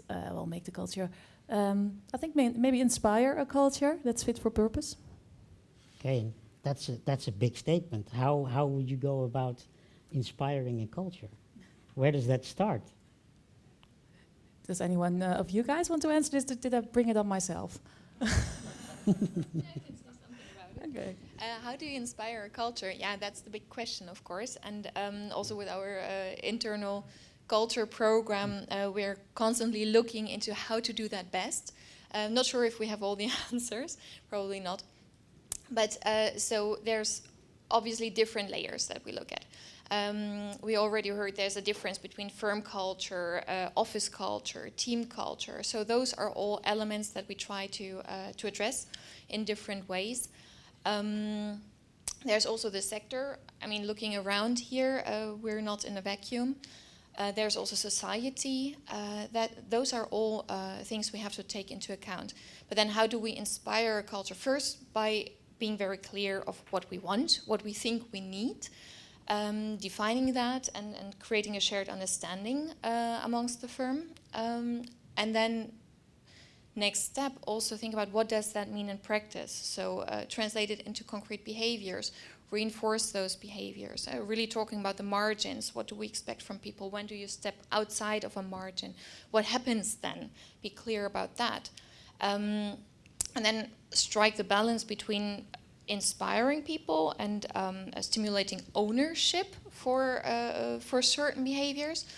And on the other hand, also working with accountability and also, having consequences. That sounds very harsh, but in the end, that is the case because what we saw, if the role model behavior does not fit what you want to achieve, then you can create a lot of damage. So we have to be very clear with each other where the margins begin and end. Yeah, very well. And I'm curious to the recent changes maybe as perceived in the culture. If we look at the publishings, you see that there's a shift in organization dynamics where we are moving from hierarchical and technocratic organizations more to learning and collaborative organizations. We also see more of an external focus versus an internal focus. Have you perceived, Lotte, in your time that you worked in the accounting, did you perceive these changes as well? Well, I think maybe I didn't really perceive it, but like when I left the audit, I had some time to reflect on it as well, and also you asked me the question. And I think it is very valuable that we as a profession always want to learn more and focus on the, the ever-changing legislation as well. And I think that's something that I really like about the accounting profession, is that we're always striving for more, always want to learn more, and working in a firm not to, it isn't as high on the agenda as it is in the accounting sector. So that's also something that I want to say, like a positive note. Although I remember you saying at one point to me, and it's a hell of a lot of smart people in the accounting profession. Yeah. They're all here. We were at the, I think the ledenvergadering dag? The member, a day from the NBA. And I think it was like 2 months after I left the audit sector. And then I was there and everybody was so nice and we're all like intellectual conversations. I was like, oh, it's really nice to be a part of this. So, yeah. Yeah, very well. And the role that we as accountants have in the public domain and everything that comes with it, the regulation that we also have, it's often said that the work-life balance could be improved. Is that something, Seren, that you recognize? Yeah, of course. There's of course a shortage of accountants, and yeah, we get more regulations, so there is more work. But on the other hand, there's also room for innovation, and now it really pushes us to make use of the innovation. So I like what you said about it's less hierarchy. The youngest assistants right now come up sometimes with so brilliant ideas to save me hours of time with some AI tools or some other ideas, and I'm like, oh, I'm happy you're on my team, and to bring this in, and also me to my more senior leadership, I can bring in new perspectives from the younger generation, from my own perspectives, from my own experience. So it goes hand in hand, those two things. It's very nice that you say this, because people may not have unlimited amounts of experience when they come in, but they have a very fresh take on what's going on. They look at the processes, the way an audit team maybe works, and they can really give different perspectives that most of the audit team that have been doing the audits for a very long time might not always see as quickly. So that dialogue is more possible now, you say? Yeah, definitely. And now we can do the right things. We can focus on the right things, because we can eliminate that boring work and we'll focus on the things that do matter. Very good, very good. Okay, I want to go back to the culture. To the culture topic with Lisa and Espérance, because you said we need to look at it more broadly, and we need to look at maybe honing people's skills in terms of culture. How would you go about doing that? Because it's a collective effort, but also an individual effort. Yeah, it is. And if you look at what we're doing at PwC, we focus on teams. So we created a model that is about happy and high-performing teams. Well, if you looked at the previous presentation here with the partner and the manager and the team and the behavior that's needed, that's the focus. So we focus on the behaviors that are needed. That we would call it individual consideration, I think. We would call it team behaviors. And we also focus on structural clarity, and we focus on goal alignment. And all those topics are really important to create the team atmosphere.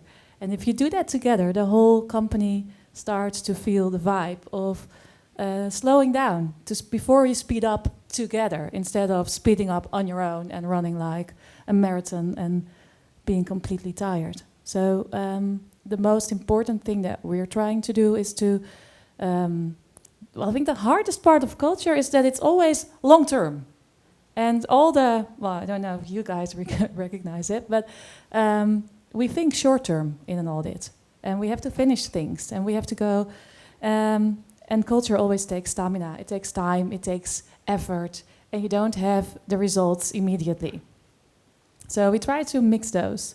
We have a long-term goal, and we help the teams to do the short-term to get there better, faster, but also with more collaboration. So you're saying it's a continuous journey? For us, it's a learning journey for the team as well, and we try to role model that as well.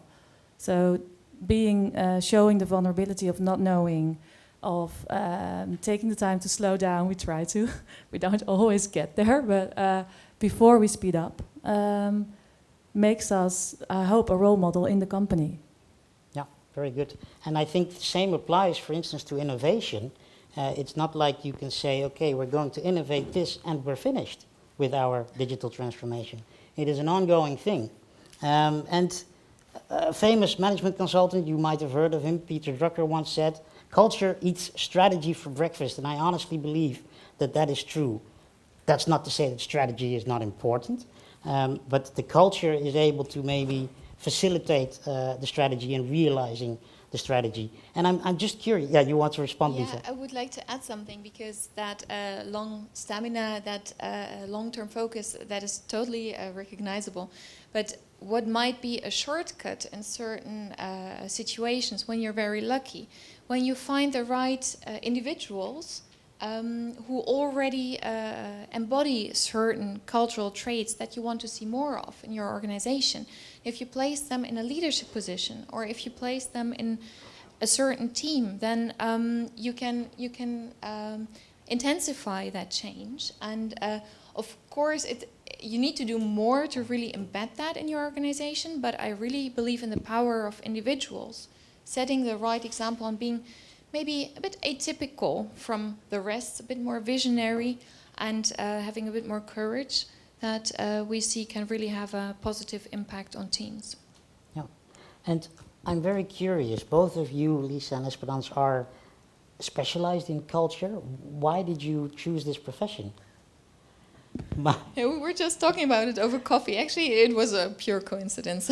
I could have been in any other sector. Yeah, okay. So that's fun. And are there any, sorry, go ahead. Well, I really like learning. So I'm a pedagogue from origin. I'm a teacher. I used to teach on the MBO. It's like the, how would you say it in English? And middle, well, it's where you learn a profession. And I used to teach teachers. So for me, if you have a company and you're facing all these challenges, there's only one way to go, and that's to become a complete learning force. So that has to be embedded in the culture, and that's how I ended up in culture. Very cool. And culture in itself is maybe very intangible. You can't really grasp it, but how would you go about measuring it? How do you say in this journey that you explained, Espérance, we are getting there, we are on track? Or maybe attempt to. Well, the Barrett Value Survey that the NBA did, we do it as PwC as well. So we are measuring, and we're measuring at this moment. We also do measure team behaviors within the teams, so we can see if things are changing over there.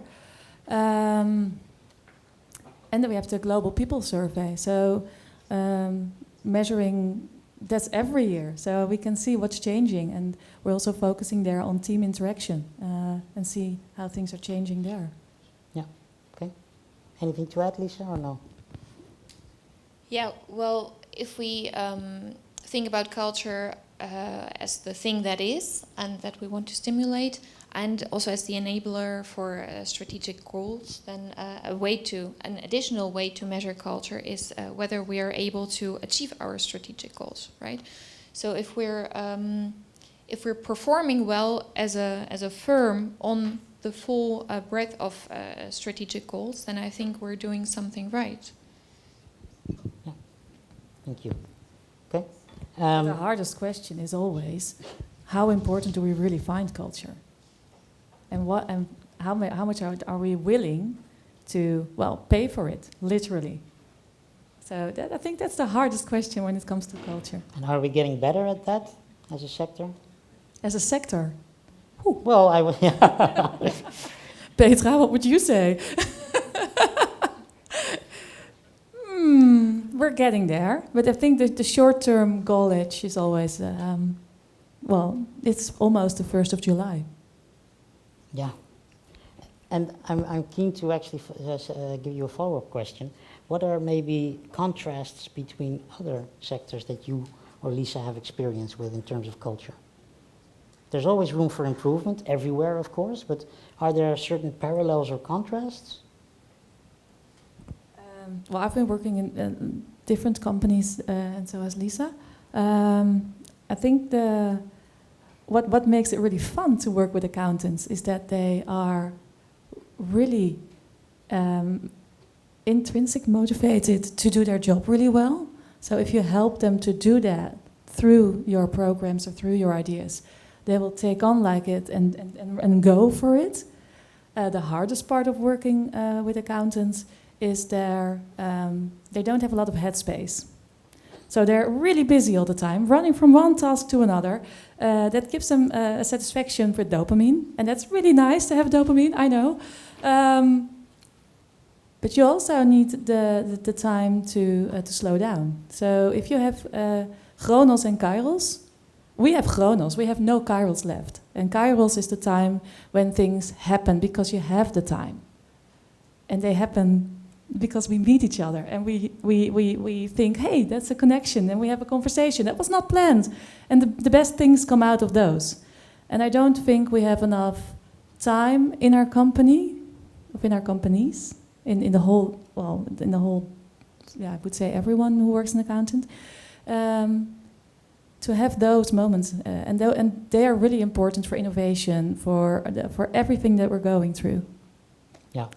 I can, yeah, Lotte? Yeah, if I may reflect on that, that's something that I did see change over the year. So when I started working, it was pre-COVID, and you were at the client working until the manager left, of course. And then now, like after COVID, like I've seen the assistants, they're looking there, oh, it's 5 o'clock, I'm going home, bye.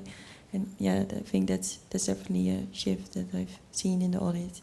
And I think that's something we should embrace, but that is something I think that's very like embedded in the culture, that you have to make those hours in order to function properly.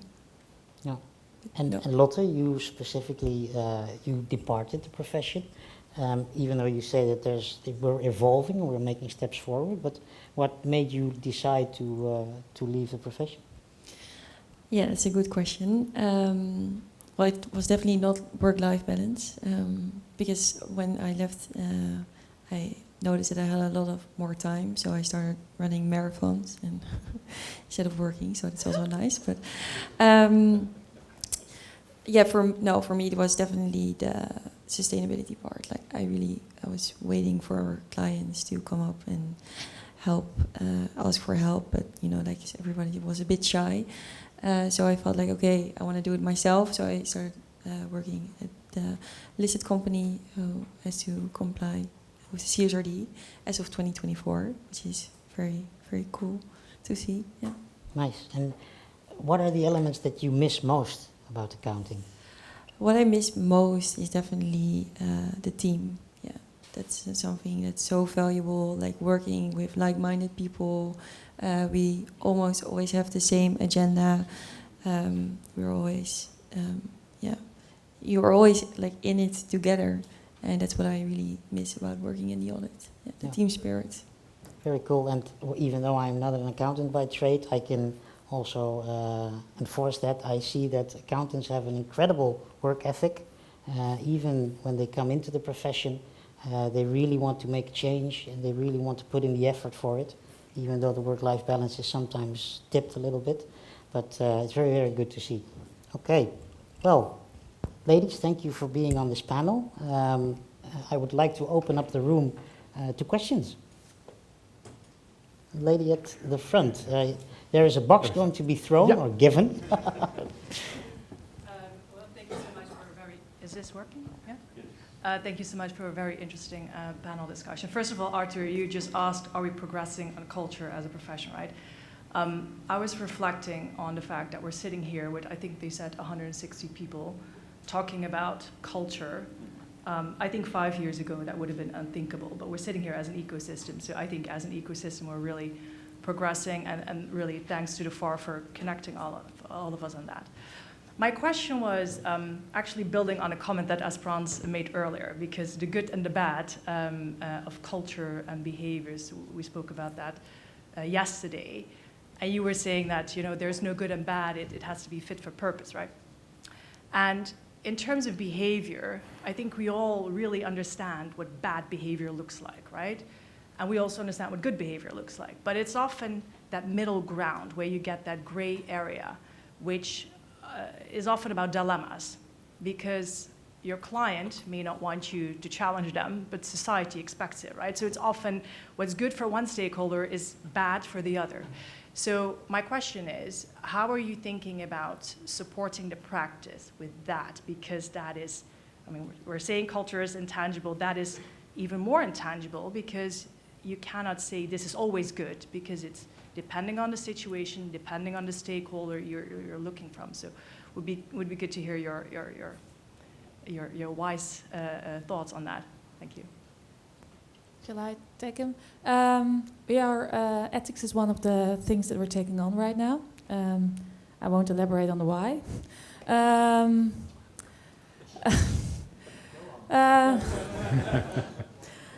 The hard part about ethics is that we frame most of our work in problem solving. And if we face a dilemma, that's not about problem solving. That's about thinking it through and knowing your values, feeling your gut, and knowing how to use the data that your emotions bring to the table. It's about taking the time to think about some steps. Is it lawful what I'm doing? Is it who am I serving? Who am I serving? I don't know cannot find the word right now. But also, if I look on the long run, what consequences does my focus bring? And maybe the most important question: if I do this, can it be in the headlines? Well, that's if you know the answer to that question, you probably know what your answer is on the dilemma, because dilemmas are always very broad, and you might get just one part of it that sticks out. It's a difficult topic. We pay attention to it in this summer school, and we're using film clips with dilemmas to show to our audience, and we give them a moral compass to think about.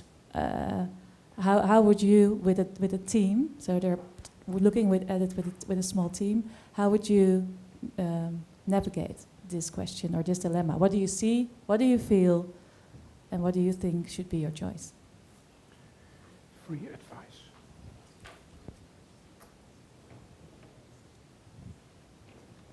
Thank you. My name is Sietse Duiverman. I'm working at the University of Amsterdam and Deloitte, so 2 jobs. Which is very nice.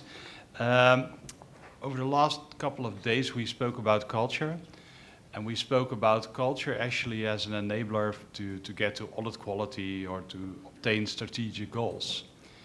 At the same time, and I think there was also an interesting sentence in the discussion, we have a shortage of accountants. And of course the shortage will also contribute to poor quality, I guess. When you look at attracting people to the profession from a culture perspective, what do you think how the culture should change, not only to achieve audit quality and to achieve strategic goals, but also to attract enough young accountants?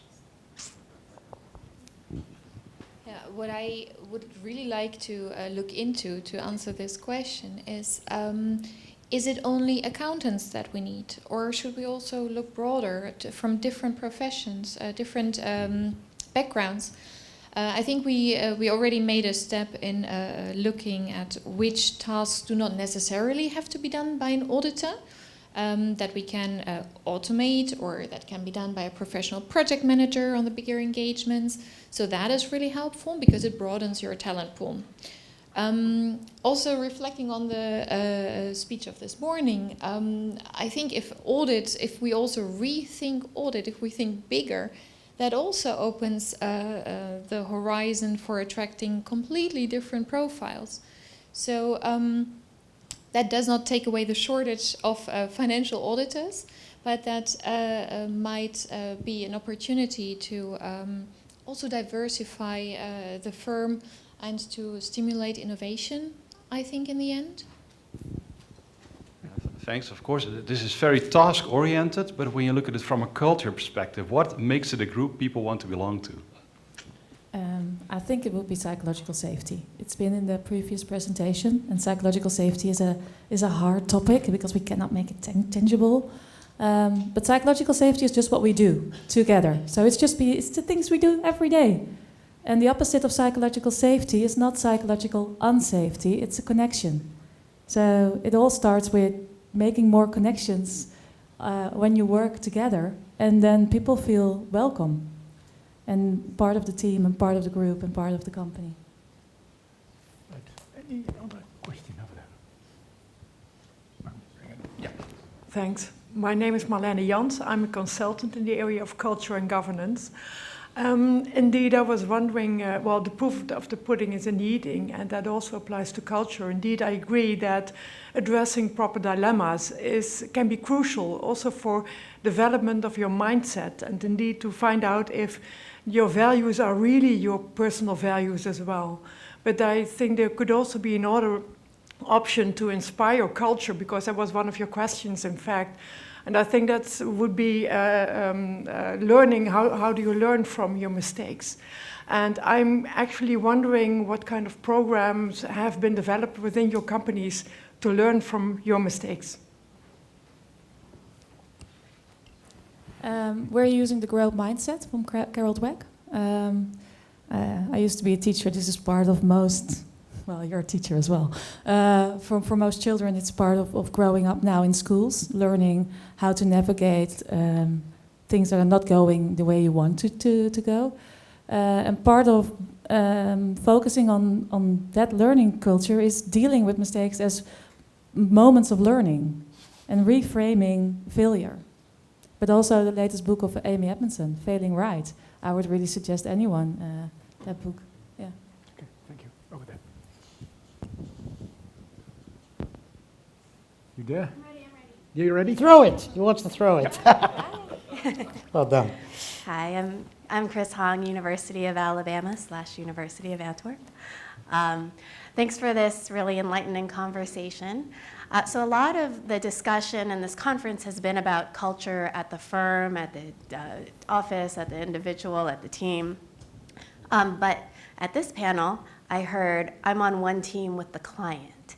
And I was wondering if you could share some perspectives on how, either as individuals or as the firm, you approach really thinking about the client's culture and cultural alignment between the firm and the client, because in some of the work that we do, we hear a lot from clients saying, I want to pick the auditor that has good cultural fit with me. But from the audit perspective, how do you think about, we want clients that have a good cultural fit with our firm?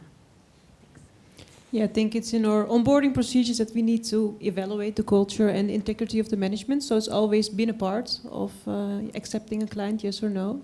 And yeah, you just have to, understand your client, feel how they want to be approached, and also, yeah, see their own values. And I know not everybody's strongest point is that, so you need to have someone on your team that is able to do that, is able to, yeah, contribute to that.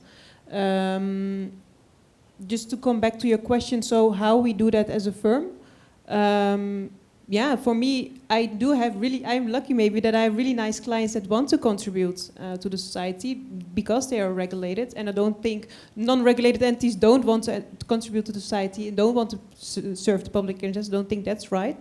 But we can have an open conversation with my clients. So I need to build those trusted relationships that they are able to come to me once they face anything, and when we come together to a better solution. Just as a quick follow-up, I've certainly heard from my students that there's like nightmare clients that you never want to be assigned to, right? So, yeah. And just, I don't want to sit on the seat of the panelists, but I'm going to share my opinion anyway. I think that there's a question here whether there's a cultural fit between the firm and the client, because I don't see that it's a very viable scenario to have a customer that says, I want that auditor, or I do not want that auditor. And if there's a cultural match between the firm and the clients, then I think all auditors and the people from the client side should have a fit as well. Yeah. Maybe to add to that, so what we've been doing now the last 2 years or so is to also ask this question to teams. How energized do you actually get by this client? Are you treated with mutual respect there? And these insights are used also for conversations with our clients. It could even lead to not prolonging the collaboration with the client, which is of course not the goal, but it gives especially the partner, the manager, a lot of insights to follow up. And culture has a prize. And final question is for Jan. Jan? Okay. Thank you all. Lotte, question for you. You mentioned sort of towards your end of your tenure as an auditor that you began to regain work-life balance. I suppose my question is, did you see any generational conflicts that came about from that in terms of, I suppose, seeing the associates being like, yeah, we're going at 5. How did that land with the rest of the team? Were they supportive? Were there any challenges with that? Yeah, good question.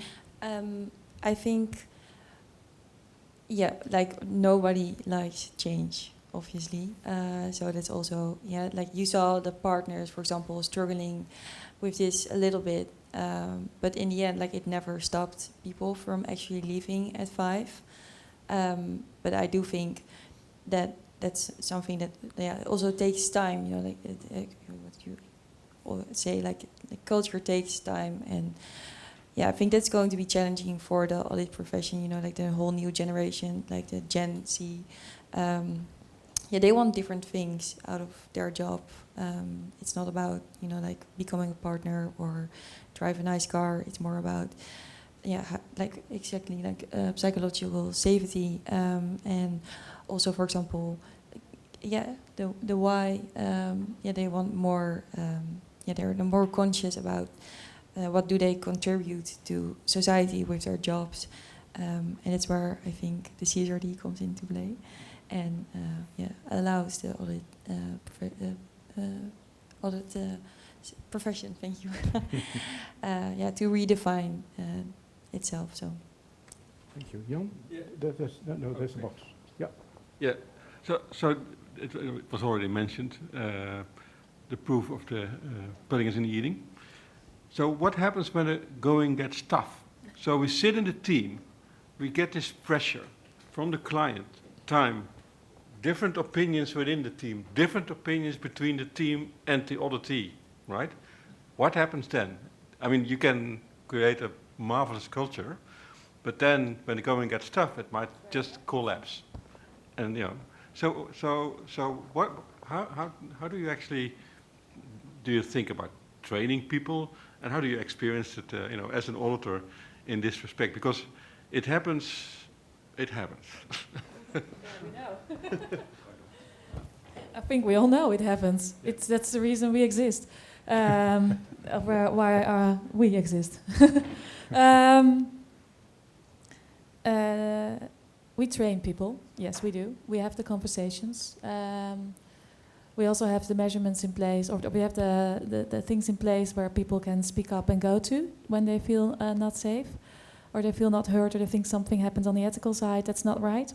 And the most important part is, again, that connection. So do you have the connection to speak up and say, this is not the way I want it to go? And that can be anyone on the team. So I think that's the most important to focus on.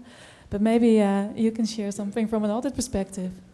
Yeah, I think it's most important to know that you're not alone. You're there with your team. You're there with an entire firm. There's an entire army for you there.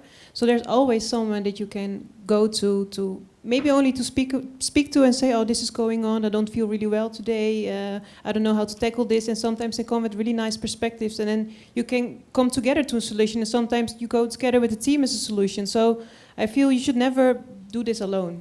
That's the most important thing. Thanks very much. Big applause. I think we felt the vibe. There was a vibe here. Yeah, thank you very much. Yeah, it was a vibe. Yeah, thank you very much. For sure. And thanks for being this open and transparent, because I think that's one of the, that's a necessity to have any cultural change and to understand each other and to meet the shared objectives in the end. Thanks very much.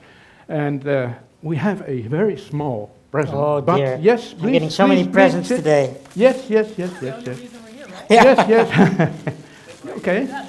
If that's your main objective, I'm sure you'll like this very much. Thanks very much, Arthur. Thank you. And very good luck with the BusySeasonTalks, because Absolutely. I think it's very, very important Thanks for having us. Change culture and help us all. Thank you very much. Dank je wel. Hey, hartelijk dank. Hartelijk dank. Ja, hey, hartelijk dank. Ik pak er nog eentje. Mijn hand was vol.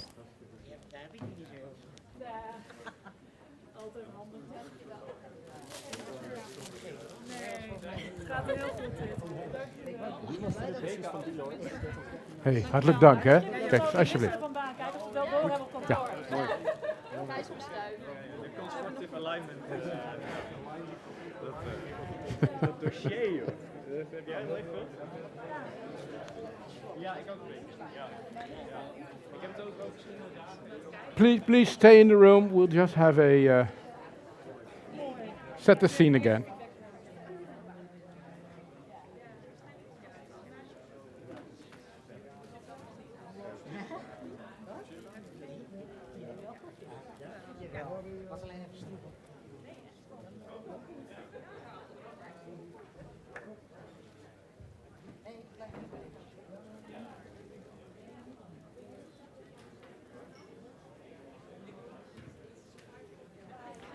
Gaan we verder, hè? Begin maar, dan is de focus daarop. All right. Yeah, that was a tie break. Thanks very much. Wow, that was a very interesting panel discussion, and I hope you appreciate it. I would like to continue, because we control time. Yes, we have a clicker. And I would like to introduce you the next speaker.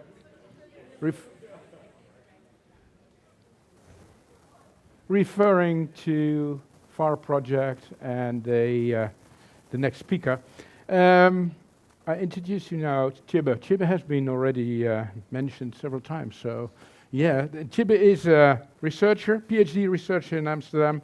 Tomorrow defend his PhD and now going to present a paper, or the outcome of a paper, the importance of audit firm culture and audit quality. We heard a lot about audit culture, and now, what does it bring us? Yes. Floor is yours. Yes. Is this on? Yeah, can you hear me? Excellent, good. So who am I? I also started very young in the profession. I was 19, I was at PwC. And back in the day, the purpose of PwC was building trust in society and solving important problems. So focus only on the solving, right? So must laugh. So defending my PhD tomorrow. And after that, I'm going to the Rijksuniversiteit in Amsterdam to start there as a tenure tracker. This paper I'm presenting here today is part of my PhD thesis and has been freshly rejected from the accounting review. So we're happy with all the input that we can get to improve on that. So learning from failures, right? Audit firm culture, why it's important, right? I think this, we already discussed most of it. It has been recognized by almost everybody relating to our profession. And I think the key is, right, that as auditors in our daily work, we deal with decisions under uncertainty. There's a lot of ambiguity. Standards are ambiguous, and the quality of the work is not directly observable, right? It's very hard, it's very complex, and therefore quality is actually quite important. And one of the theoretical suggestions by O'Reilly is that audit firm culture might therefore be an effective social control, right? We heard yesterday from the PCAOB chief economist, right? We do not have perfect markets for auditing. That's also why we have regulation. There is a lot of information asymmetry. Also, bureaucratic controls are not perfect. Therefore, here we look at social controls, kind of clan controls at behavior and how it could influence. So why culture? Audits are idiosyncratic. Chris already mentioned this morning, right? It's not an audit is an audit is an audit. It's also one of the key things everybody, I think, learns from Marleen Willekens to take any course with her, and also from Robert. Every audit is unique and it requires judgment. That's why we actually need a human there. I'm also not too concerned that AI will replace the function of the auditor. Also, the residual risk from the audit risk model is never zero and unobservable. Right? We never come to a situation where it's economically feasible to have a residual risk from the audit of zero. Therefore, we always need to deal with some kind of risk in our profession. We also say audit quality is a credence good. It's a key paper, I think, by Robert, where we see the theoretical projection, and it's also been tested now, that it needs a lot of effort to actually observe what was the quality of this individual audit. And individual auditors invest in and depend on their professional relationship with their colleagues. It is a partnership. We are working together in a partnership to conduct our work. And subpar performance has significant reputational effect, and therefore perceptions are relevant. Oh, is that still on? Okay, good. Should I use this one? Is that better? Okay, good. So with observability out of reach, social norms might actually be an effective control. That is our theoretical prediction. So here's another definition of what is culture, and it boils down to what Robert has been telling us, everything's around boundaries, right? So we see culture as a pattern of shared assumptions, beliefs, and expectations that guide members' interpretations by defining appropriate behavior within an organization. And that is by Chapman et al. In 2014. And it's a much used definition of what do we actually mean with culture. How do we operationalize this in our study? So we use 4 constructs. First of all, it's the error climate. It's closely related to psychological safety, but then really focused on errors. Also inspired by research by Amy Edmondson. It's a voicing climate. We heard quite a lot of that already, but that's something that we actually measure here. We look at quality leadership. That's a skill we developed together with the MBA and with professional auditors. And by the way, this is joint work with my supervisors, Olof and Jan Bouwens, who did a lot of work here in developing this survey. And we look at social pressures. So which pressures do auditors actually perceive in their daily work? So why is dealing with errors so hard? So errors are in direct conflict with audit quality, right? We do not want errors. Nevertheless, right, we're human, we're not perfect, errors happen. And there is always an element of surprise coming from errors. And errors can also be considered as signals of a lack of performance and also even a lack of intelligence. That if people observe errors, they think, okay, that person is just less intelligent. So therefore, it's very risky to expose your weakness by admitting to errors. And it has actually also impact on the career perspective of professionals. It's also seen as a lack of accountability, poor ability, poor knowledge, poor performance, and also some great work by Kim here on fear of sanctions. Right? We work in an environment with a lot of litigation. There's a lot of money on the line. Therefore, fear of sanctions is actually relevant, I think, in auditing. The firms historically have an up or out, or more nicely framed grow or go model. Therefore, you also don't want your name after in certain errors. And there's true tension, right? As auditors, we have a due care obligation as professionals. Nevertheless, we also want a no-blame culture to actually open up and see how can we avoid this error in the future. So how does culture develop, right? It was just on the panel. And some researchers actually here, Fraser and Keith, say, well, organizational culture develops partly from how organizations deal with those errors. Because the error climate actually informs group members on the expected behavior within their working group. And also in auditing, socialization is very important, right? When the firms hire a new cohort, they always send them on some kind of training, some kind of team building, and there's a pretty strong socialization. Right? Back on the days about Arthur Anderson, it was told it was like day one at the Khmer Rouge. Right? There was just socialization, introduction. It was really tough. Robert worked for Arthur Anderson. He might be able to talk a little bit more about that. And auditors also say that they learn most from informal learning. Right? We can teach them all kinds of nice stuff at universities like this one, but still it's the informal learning environment, learning on the job, that's actually very important, and research has shown that. And we also know that learning from errors is way more likely than learning from success. So we expect, theoretically, of course, positive elements from an open error climate, from a no-blame error climate. So we know that audit staff is more willing to discuss errors, research by Anna Gold and colleagues. They also feel more responsible for their errors, and so they would also give more effort. Junior auditors are more likely to seek help from a supervisor when there's an open error climate, and given the decision making and the uncertainty, right, we expect that to be quite important. They're also more likely to self-report errors when they did something wrong, to warn colleagues, to learn from it. And it also might mitigate learning barriers, research by Oscar van Maurik and colleagues. Then voicing climate.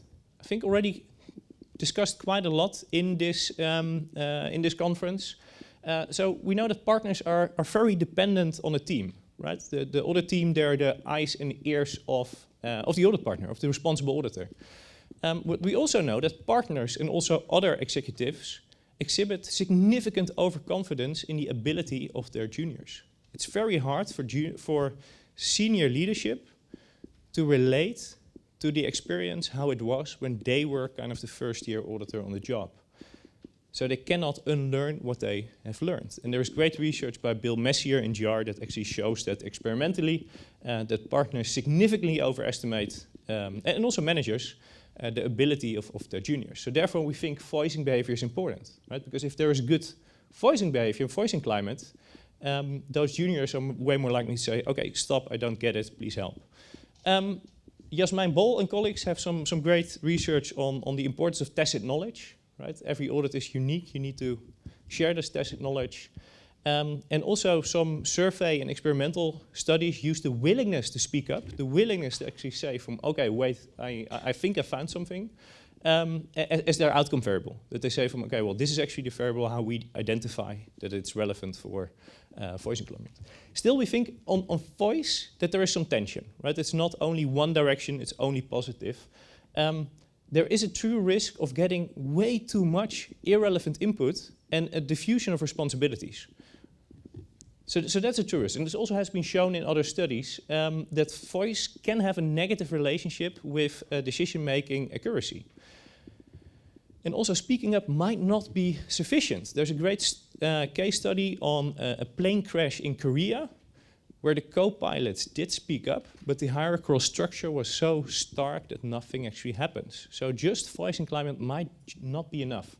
And in the restaurant business, there's a study that finds an inverted U-shape, right? That it just says you can take voice and climate too far for performance.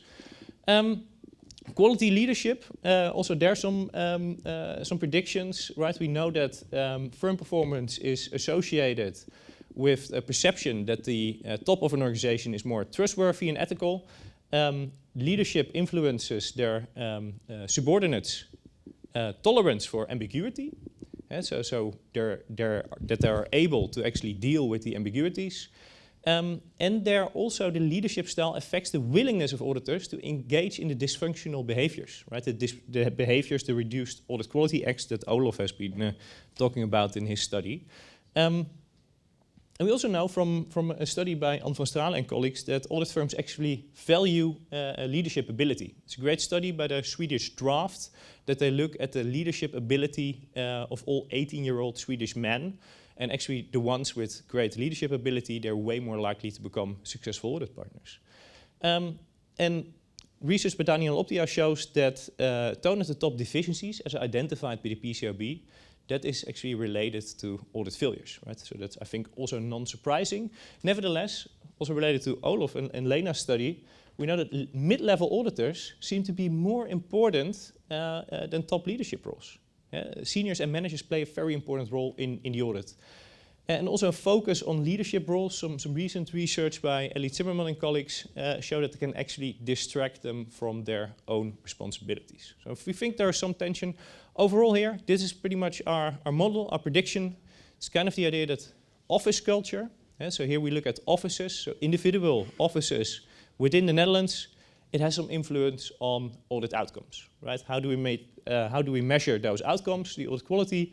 It's a propensity to issue a going concern opinion to a distressed client, right? So a client that is likely to need the opinion. It's the likelihood of issuing a modified audit opinion, right? So it's an adverse opinion, it's a disclaimer of opinion, or qualified. Restatement propensity, unfortunately in our sample there are not that many restatements, so we couldn't do any analysis. And of course the typical accrual models that you see most research in. And in the end what we did is we had the aggregated survey responses of several audit teams on these elements. So how did we do it? Olof and Jan collaborated with the MBA and with 5 international PI audit firms. And in total we have 1,137 survey responses. So that's, I think, pretty cool from the audit line of service. And a response rate of almost 70%. And I think the unique thing here is that there's an important difference between what people say and what people will do. Right? There's an important difference between stated preferences. Everybody wants to be perceived as ethical and useful and for society. And there's a difference between what people do, revealed preferences. And what we try to look at here is the actual outcomes. So what's the quality of their outputs?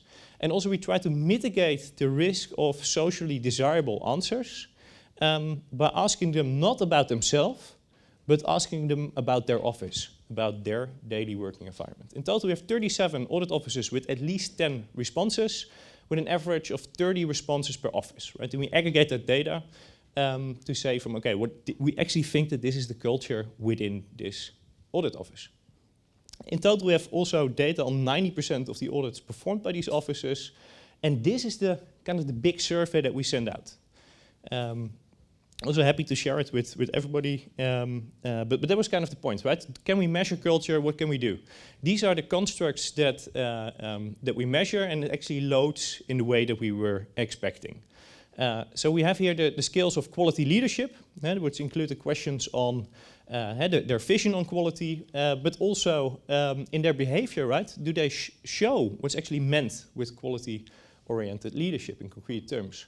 Voicing climate, it's an existing scale, has been used quite a lot. It's, I think, very valid to assess voicing climate.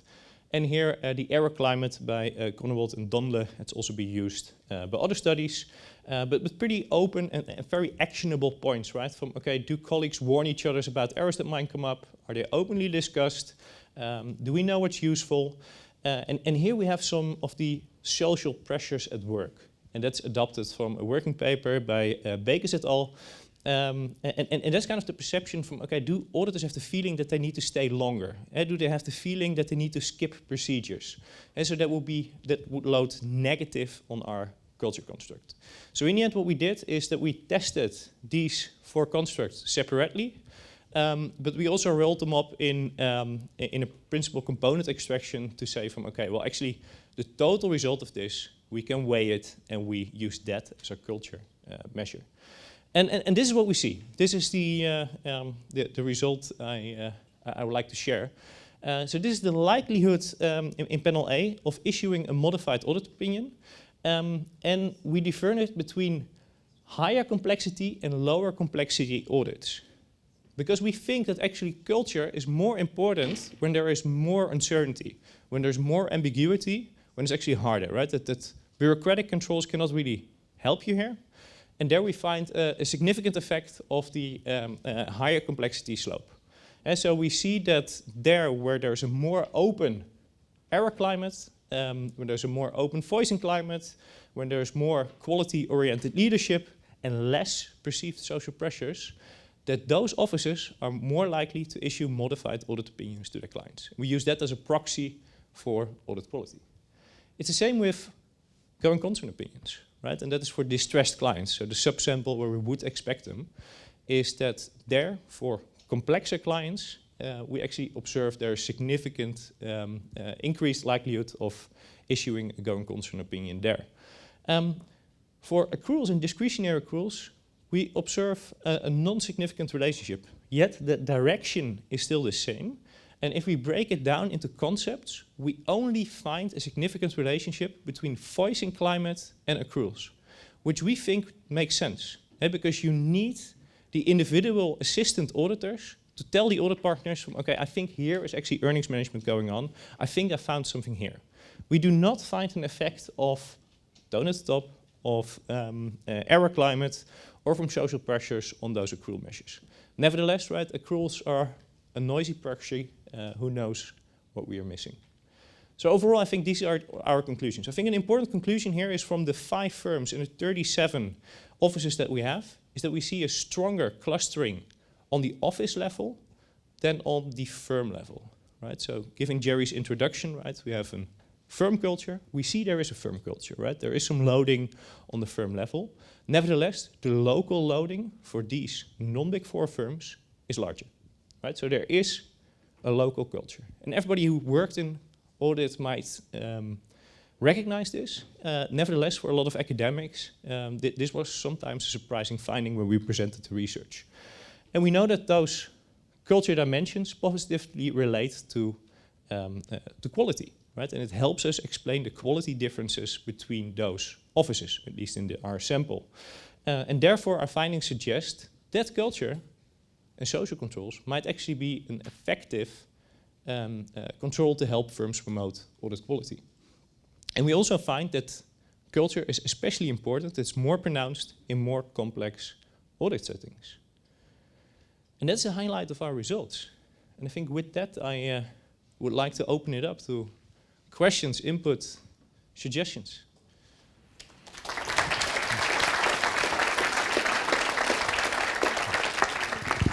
Thanks very much, Tjibbe. Let's see. Yeah. It's a hard throw. That's a good throw. They're very expensive cameras there. Oh, wow. Oh, wow. Ferry, watch it. Good. Thank you. Hi, Tjibbe.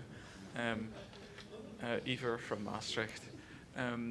I thought there was something interesting between basically the framing of the study and the proxies you chose, right? And maybe you can shed a little bit of light on that, because you give a definition for what a culture is. Yes. And you talk about the norms and the values, right? Yes.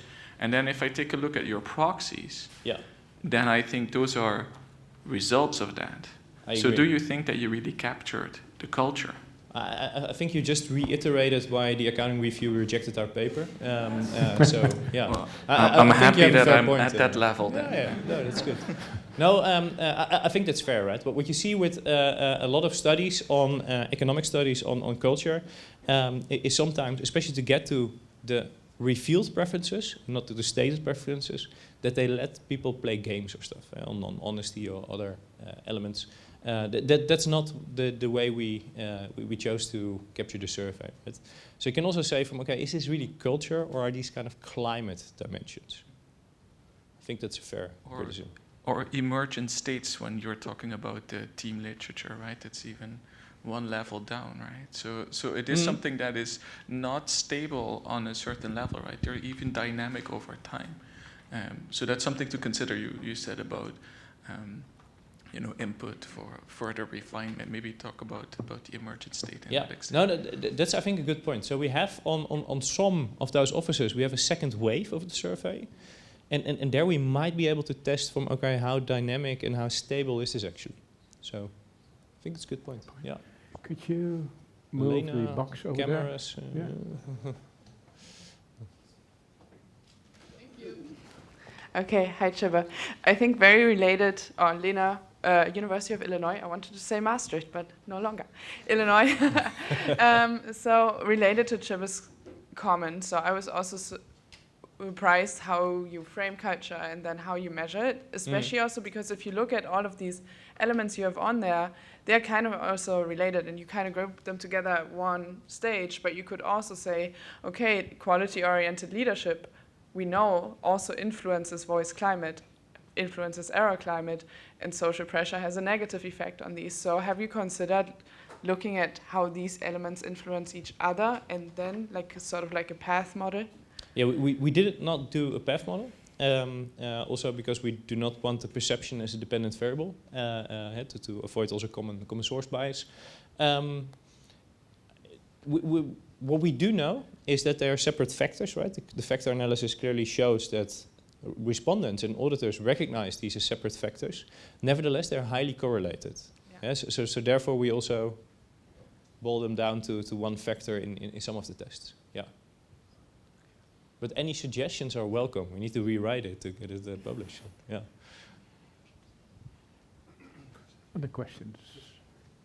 Okay. Chris or Kim? Yep. Or? Okay, let me then. No, we have one here. No, leave it over there. Okay. This is easier. Yep.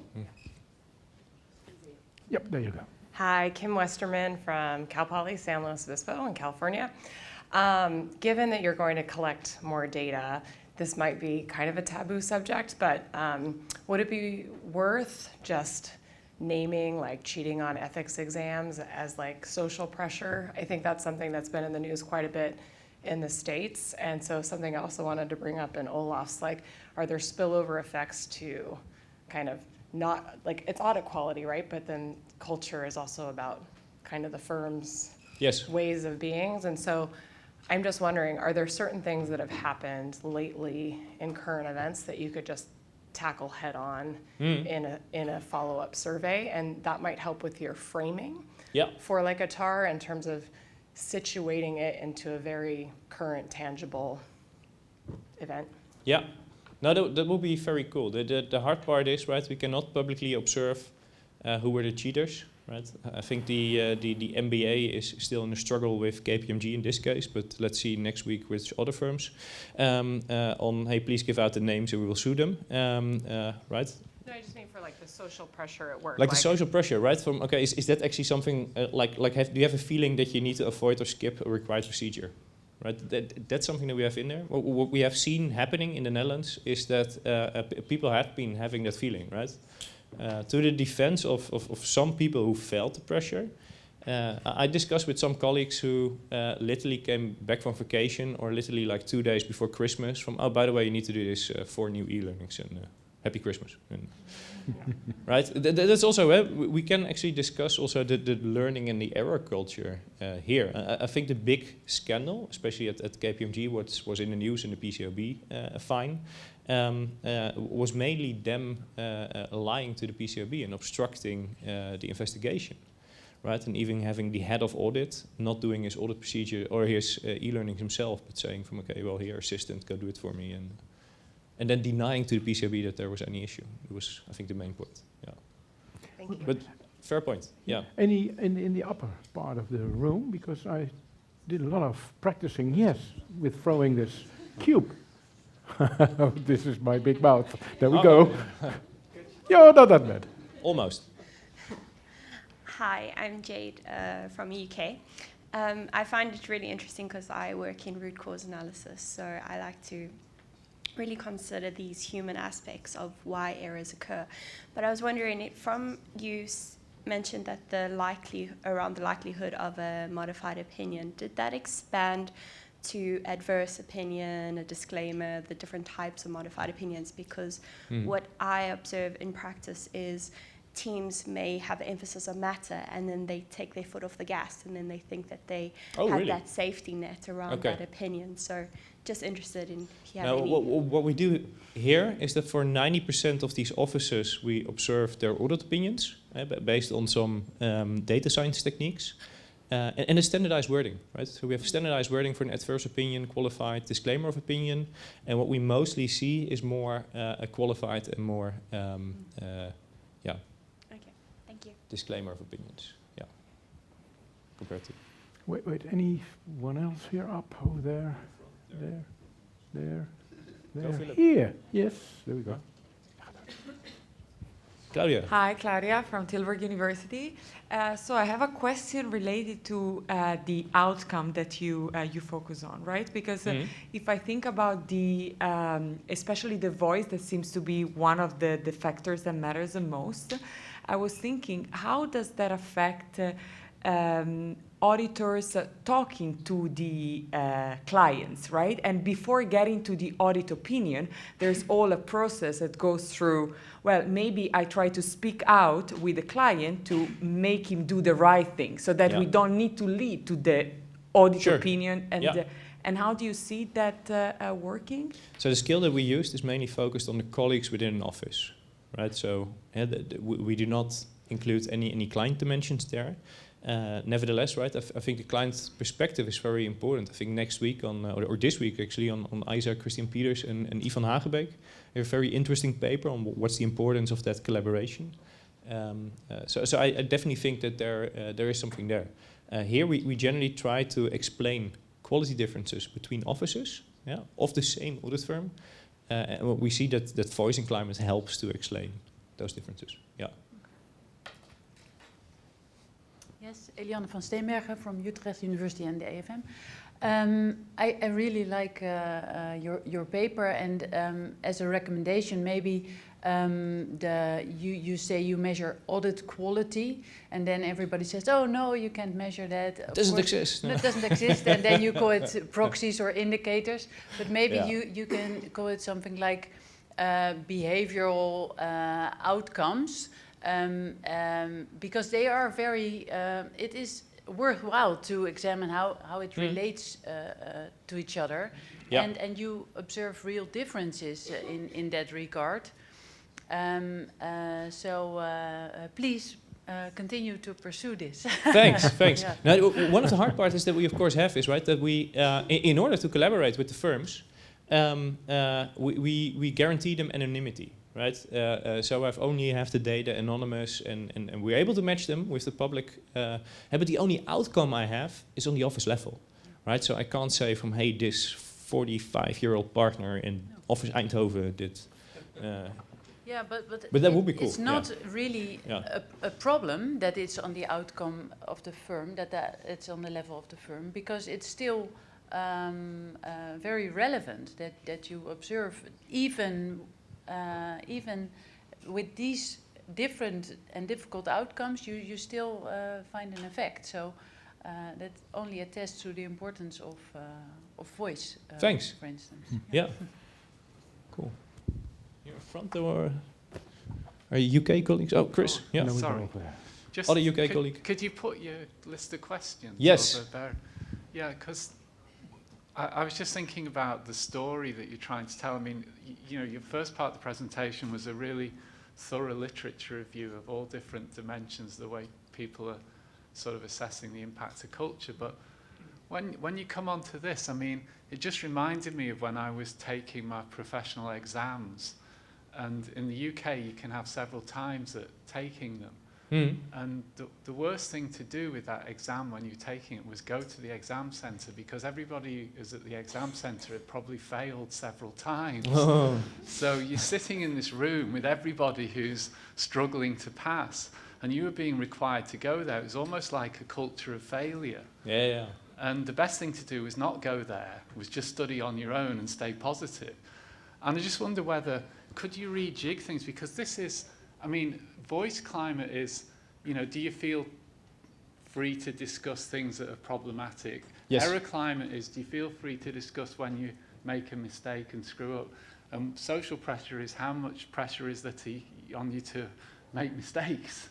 So yes. it's sort yeah. of, so and it loads negatively, right? So we know that they're yeah, related. but could you reframe it that what your study is about is looking at the way in which culture has been categorized? Yes. And whether the way it's been captured is actually missing things. Because you said, what would you say at the beginning of is, you know, building trust and dealing with big problems. So yeah, building trust in society and solving solutions, important trust solutions is what they. But where's that? Problems. I mean, that was just PwC, right? Their Yeah, mission I know, statement. But where is that type of culture? Yeah.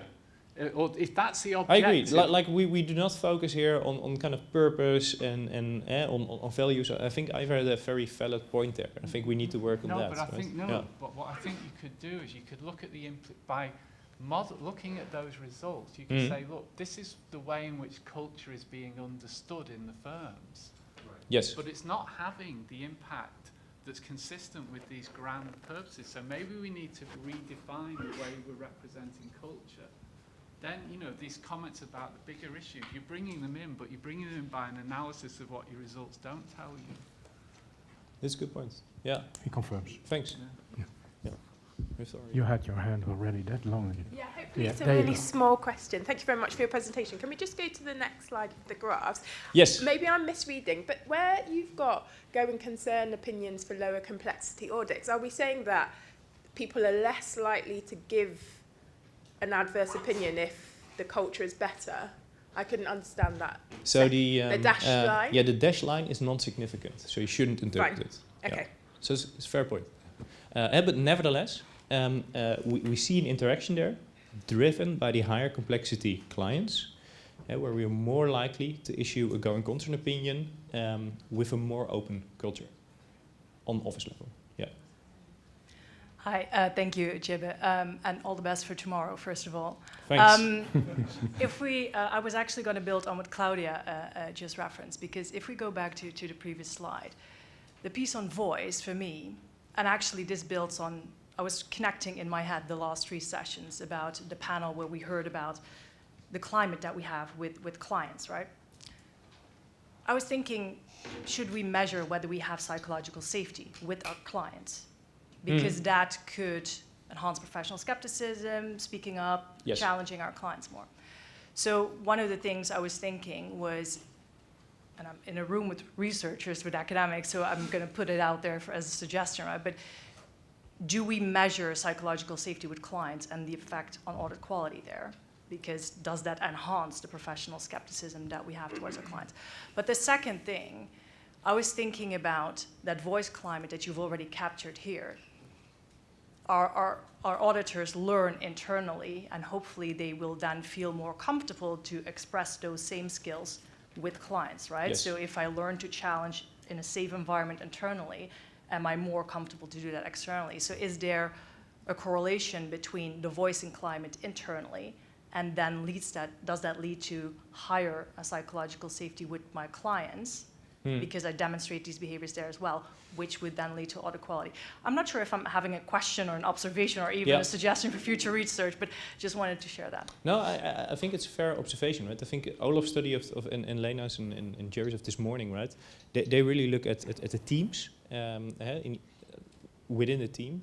And I think Chris Hong has done some incredible research with Jonas van Nieuwenhuizen, Chris Hardy's, where they qualitatively looked at tenures, right? From, okay, who gets selected, right? What's the good fit? So I think there is definitely something there. Here, what we did in the study was really just focus on the office level, right? To see from, okay, we know from a very old and long literature, there have been significantly differences between offices, also of the same firm, also within the Big Four even. Can culture be one aspect that explains those differences? And that's generally what we think we find it. Yeah. Let me see. There's maybe a question somewhere up over there. Yeah, I know there are not many people here, but I was just, here in front of Ralph? No? Yeah. Okay. Ralph? Yeah, there you go. Yeah, Tjibbe, this is perhaps a bit, let's say, tricky question. But what do you find the biggest limitation of your study, of your research, and can we overcome that by, let's say, a better data access? Let's say fostered by the Big Four firms, for instance, or other audit firms? Yeah, thank you. Yeah, that's a good question. I think kind of the level of measurement is here on the office level. Yeah, so that's the only level that we can aggregate here. And I think what a lot of the studies of Jerry, and we have the nice summary here in the book, what they were able to do with I think 2,000 surveys or something, right, is to look deeper. So that's something that absolutely helps. What would help here, right, if we have other outcome variables, right, from, okay, do we actually see that also with internal firm inspections, with their own, with how are these people rated, how's retention of our people? Because I think one of the hard parts about studying culture is that we can only discuss correlations, at least in this setting, right? Because it's very endogenous. There is a clear match between an individual and the audit firm the individual wants to work for, and the same between the firm and the client. And that's very hard to tease out, right? I think at least. Yeah. Maybe one thing is that you don't look at the process here, right? You look at, what is the climate in which you have to operate as a team. And then you have this dependent variable, do you issue, right, a going concern? So you would like to describe that whole process. I mean, we can't do that in one study, but that is something, right, that needs to be studied at great bigger lengths, I would say. Yeah, this is perhaps also the audit quality discussion about what is audit quality. Yes. Based on our internal inspections, we are weighing and weighing and weighing. Yeah. Is a certain finding, can that be escalated into, let's say, a non-compliance? Ultimately, we come to the conclusion that we did not reach or gather sufficient evidence to really underpin our audit opinion. That is basically what is happening in our review panels. It is weighing, because every audit has certain shortcomings. So I was also thinking about audit quality in terms of, can you make use of these kind of internal measures that we ourselves use to let's say, weigh the quality of the audit? So what would be very cool, right? We just also heard from the global people survey and some other surveys. If there is more of an interaction between researchers there and I think the big firms. Because then the left-hand side, right, we know that the firms care. Again, I think in the academic literature, we know very little about it. We also do not know, okay, how does it load in effect analysis? Does this actually correlate to the things the firms care about? So I think there could be a huge added value between the firms and... Think about the next steps and come to us. Yeah. Thank you, Rolf.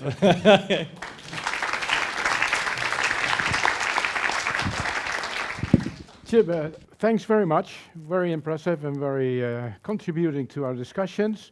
And I hope it helps you to practice for tomorrow when you defend your thesis. Let's see. Anyway, this is yours, and thanks very much indeed. Thank you. Good luck.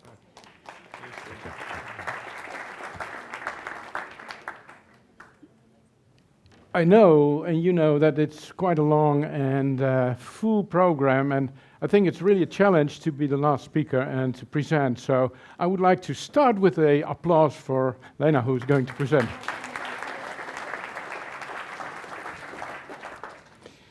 So we are plenary session 6, so it's amazing. And I'm happy to introduce you Evelien. Evelien, you're going to present the outcome of paper, Silence is Not Golden. How do team consensus and inclusive climate affect junior auditors' conformity, behavior, and assessment sharing? I think it's quite a long sentence. It's but quite a lengthy title, but we will talk you through it. And it is about what we discussed up to now. So we are very, we are happy and waiting for your results. This is yours, and the floor is yours. And afterwards, I will throw the catch box. There you go. Thank you. I'll go back to this slide just for a minute. Also giving you a bit of background about this project and this study. So indeed, it's quite a lengthy title. We will talk you through it. This is actually the second study that we've done within our FAR project. So also very happy to share some insights here today. And we indeed have the honor to be the last presentation of this conference. So it has been a long conference. But I do believe that we have some nice insights to add to that. Well, talking about teamwork as well. So I will be presenting, but Eddie will join me later on stage. So here you just see a brief overview of the presentation. So I will start now with a bit of the introduction, the background and motivation of the study, the research questions that we seek to address, the theory, the hypotheses, and then I will hand over to Eddie, who will tell you a bit more about the data collection, the analysis results, and then we'll conclude with the key takeaways. Yeah. Okay.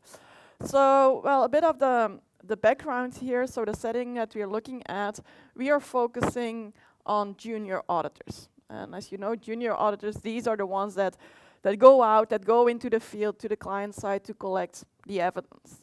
And so this is what makes information sharing really critical during the audit process.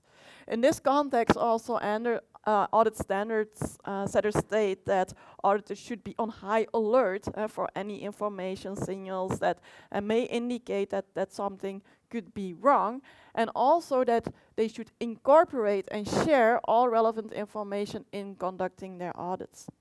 Now, that being said, we also know that this may not always be the case, so that junior auditors may sometimes be hesitant to speak up. We've touched upon this topic already quite a bit. Yeah?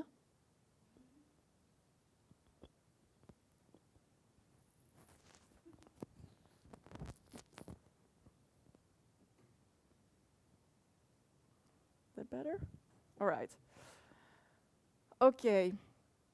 So the issue is that, is it still working now? Yeah, okay. So the issue is that, well, we want auditors to speak up and to incorporate all insights that they have, and this may not always happen. This has been documented in previous research as well, and that they may be reluctant to raise potentially important audit issues. Now, of course, this can be problematic, especially if they do have important relevant information that is only known to them. So you need to imagine a situation where they collect some evidence, they do have some insights, but this is only known to them. So this is private information. The other members of the team, they don't have that information. So the other members in the team, they believe that everything is fine, the likelihood of fraud is low, so there is low risk. But their own private information actually suggests otherwise, or at least there are some red flags or some signals. And so what we study here is, well, we look at a setting, so it's a sort of fraud case or fraud scenario that we're looking at. And then from the individual's perspective, our question is whether how learning from the team's consensus, others believing that everything is fine, risk is low, how does that influence junior auditors' reliance on their own private information informing their risk assessment, and also their willingness to share that assessment with others in the team? And so this is basically just a summary of our core research question. What happens if the junior auditors uncovers red flags indicative of fraud, but the team consensus suggests that, well, everything is fine. Will they then conform to this majority consensus viewpoint, even though their own private information suggests otherwise? And so this is a bit of the setting. We have a team engagement, and then the junior auditor learns about this majority viewpoint of the others, and how will this then influence their own assessment? Will they get to conform to this majority viewpoint? So this is our baseline question, the basic setting, but then we take it a step further because we want to study in more detail a couple of factors that actually influence this tendency to conform.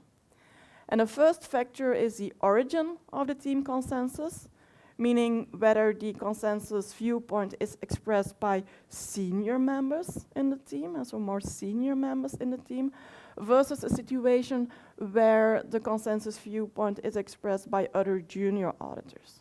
So that's the first factor that we look into. And then we bring in the cultural element, also on the topic of this conference, and so we wonder, well, are there certain factors that could help in mitigating this tendency to conform? Can this be mitigated by installing a particular inclusive climate, emphasizing either on authenticity or belongingness? And I'll get to that in a bit more detail in the next couple of slides. Before we do that, a bit more background on the theory and also on conformity behavior in general. And so conformity basically happens when people get to adopt the same beliefs as those of others. And so this is also what you see illustrated here. Idea, same idea, same idea, same idea. And so this would be the junior auditor in the back adopting the same idea. And so we already saw some sheep yesterday. Here they are again. It's not that we want to compare auditors with sheep anyhow with this example, but it is a nice illustration, also often referred to as some herd behavior, herding behavior, herd mentality.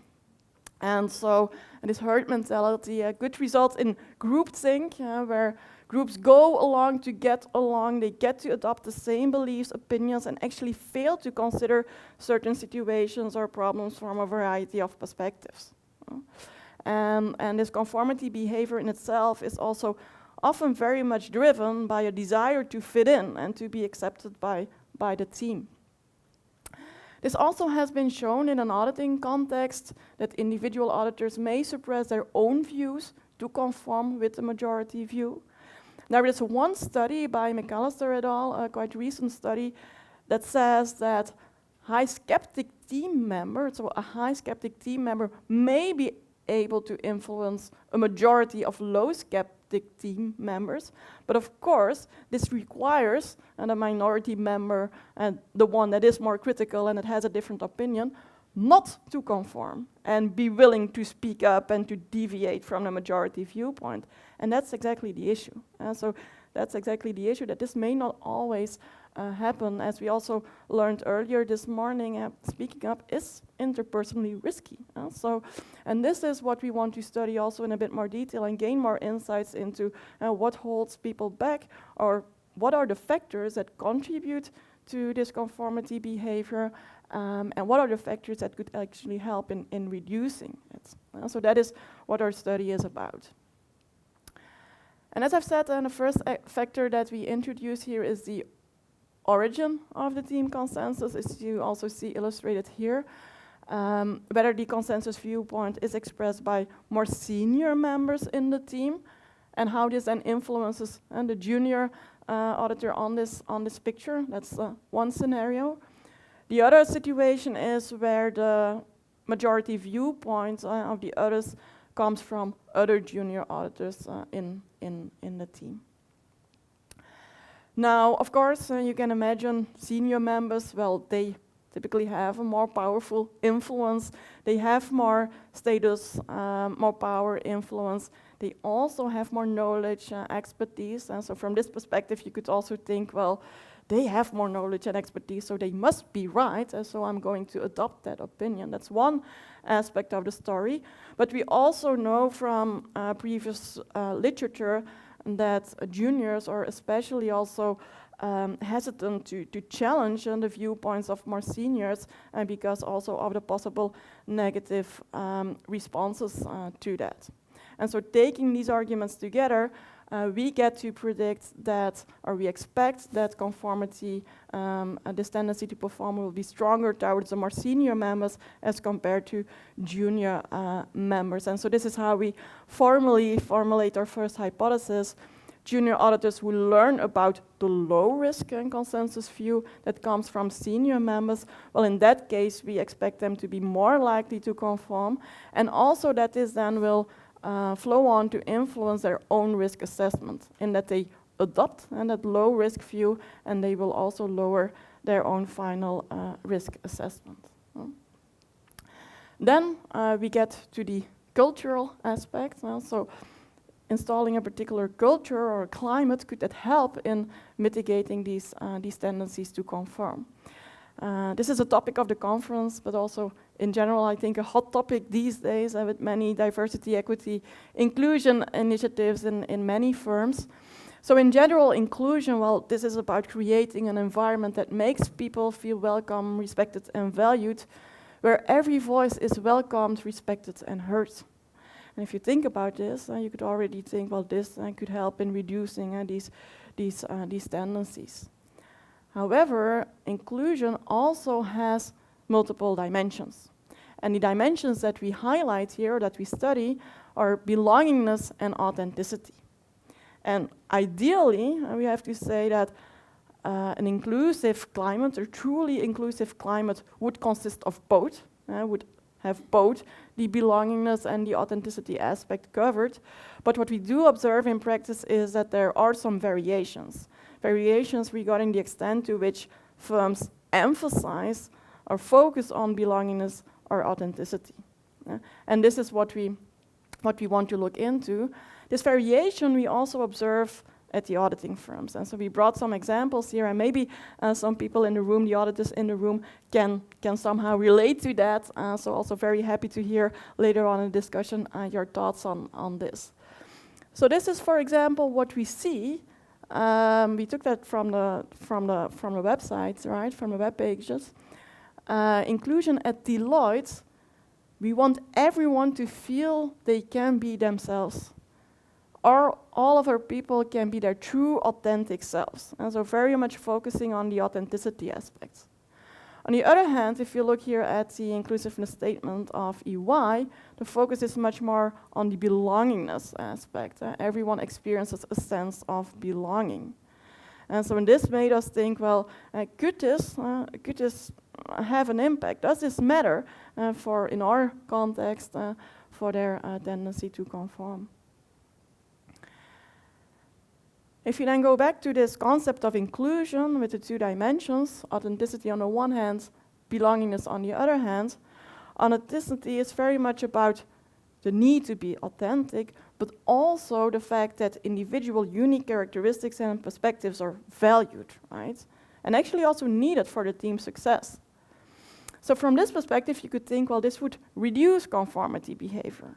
Also, some further insights from practice. So people have their unique characteristics, these are valued, that they can be their true authentic selves. On the other hand, we have belongingness, which is very much about the need to belong, maintain strong, stable relationships. I don't want to deviate, I don't want to disrupt the group dynamics, right? People agree to belong, could result in a groupthink, and so from that perspective, you could think, well, this would actually increase conformity behavior. So this is what, based on these ideas and from the literature, intuitively what we would expect, authenticity reducing conformity behavior, but belongingness increasing conformity behavior. Now, actually, we get to predict quite the opposite, because we also, what we believe is that auditors' tendency to conform may also be driven by their deficit needs. And here we draw on Maslow's hierarchy of needs. And as you know, this may be familiar to some of you, people first need to fulfill the lower level needs before they can progress to the higher level needs. And as you see here, belongingness is one of the lower level needs. Authenticity, well, actually being your true authentic self is a start of self-actualization. If you then consider a situation where authenticity is emphasized, but the need for belongingness is yet to be fulfilled, well, then people would still be very much motivated by their desire to fit in. And in the literature, there's also indication that this may result in some form of regulated or bounded authenticity, where people get to sort of balance their true authentic selves with what is expected from them in the workplace. Also has been referred to as some form of social tuning, where people tune their self-concepts to fit with the expectations, and then also get to adopt the same beliefs and opinions as those of others. And so then we would still have conformity.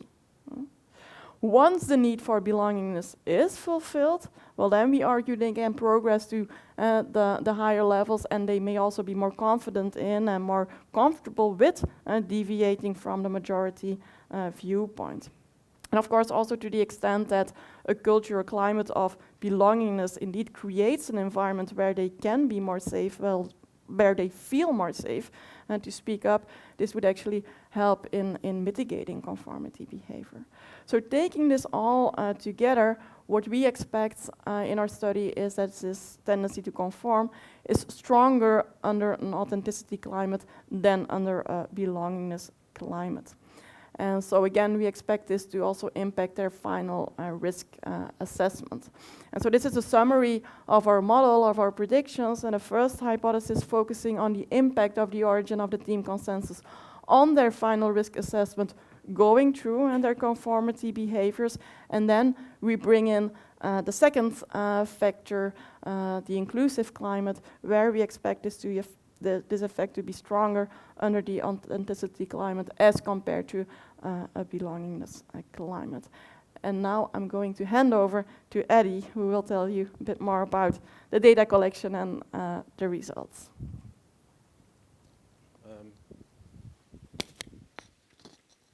Can you hear me, the microphone? Okay. Data collection, as you know, I'm an experimentalist, so we collected this via an experiment. So what did we do? Well, we have 127 junior auditors who filled out a case. They were at 2 big 4 firms in the Netherlands. It's actually a hypothetical fraud case adapted from Gissel and Johnstone and a couple of other authors. It's quite commonly used in auditing research. What do? Well, people read some information on a client, summary of financial statements, some management background, and then we study conformity. How do we study this? Well, it's interesting because in the case, people receive certain private cues. So you have certain cues that are generally known, that the company is in a highly competitive industry and that the CEO managed to achieve its quarterly targets. But the junior we describe in the case was sitting close at the firm and overheard some conversations with the CEO, where it turned out that the CEO was, compared to the audit team depicting a nice picture, was not so nice internally because he focused quite heavily on, for example, meeting financial goals. That was quite strong. You learned that during these conversations. Also, the previous CFO resigned. That was also one of the cues. The CEOs also talked about his children needing to go to school and the tuition fees. Yeah.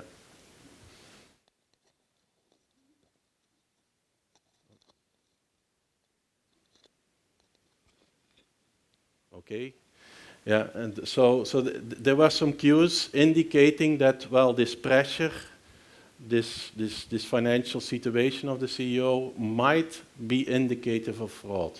But you only have these cues because you privately overheard the conversations when you were at the site. Now, Then you learn these cues, you make your initial fraud judgment, risk on this, whether the company is highly or not highly into a fraud situation, so the risk related to fraud. But then we emphasize, well, you're going to meet up with your team, and in this team you have certain, we emphasized, well, in this team we emphasize a certain climate. It's a 2x2 design. What does it mean? Well, some people are in this authenticity kind of statement. They received this statement. Other people were in the belonging state. So we prime belongingness in this group. So the first one is authenticity. This is what you saw with, I think, Ernst & Young, no, the other one, Deloitte, I think, where you have to be your unique self at work and where we stress this respect for individual differences. In the other case, you're part of a big family where belongingness and team spirit is quite important. That's the exposure that people got. Then we also told them, well, in this meeting, before you going to discuss the fraud case, you will meet either with, and this is also between subjects, some people saw this, they would meet with 4 junior colleagues, where the team consensus comes from junior colleagues, whereas in the other case, they would meet with a hierarchical team. So yeah, the picture you also showed, Evelien, so manager, partner are involved there too. And what we tell them now is you have just finished reviewing, analyzing your data, and right before the discussion starts, while waiting for the meeting to start, you ask your team member about their analysis and judgments regarding the fraud risk. And they told you, well, here, there's nothing going on. They uniformly say, well, the belief of likelihood of fraud at the company is substantially low. Now, the key tension that you feel is, okay, the whole team says, well, there's nothing going on, but I have received private cues that there might be something going on, and now I have to put this to the table, yes or no. And so this is the tension that people face. So what do? Well, first of all, they make an initial risk assessment. Then they see these 2 manipulations. And then we ask them again about their risk assessment. And that's their tendency to conform. If they adjust and say, well, we lower the financial risk now by seeing this, then you get a more conformity going on to the group view. So conformity, we also ask that as a sort of mediator, reflecting, well, to what extent was their assessment affected by team's assessment? Do they change? Do they adapt to the team? Or do they follow the team assessment? So a 3-factor item focusing on conformity. Also, in an additional analysis, you can revise your fraud judgment. But we also ask them, well, what information are you willing to put on the table? Are you willing to share your private information? Likelihood scale from 0 to 10. The more you, the closer to 10, the more likely that you will be sharing that private information. So this is a little bit the data collection. All happen between subjects, so meaning that you are only exposed to one condition, so either belonging, authenticity, either facing juniors or seniors. Now, what do the results look like? It's interesting to see, well, I was told not to do a lot of mathematics. There's a lot of mathematics here, but I will keep it simple. What you see in the first table is that origin of team consensus is significant, so, and positive, meaning that the more you face seniors, the more likely that you're going to conform. Does this conformity matter? That's what we see in panel A2.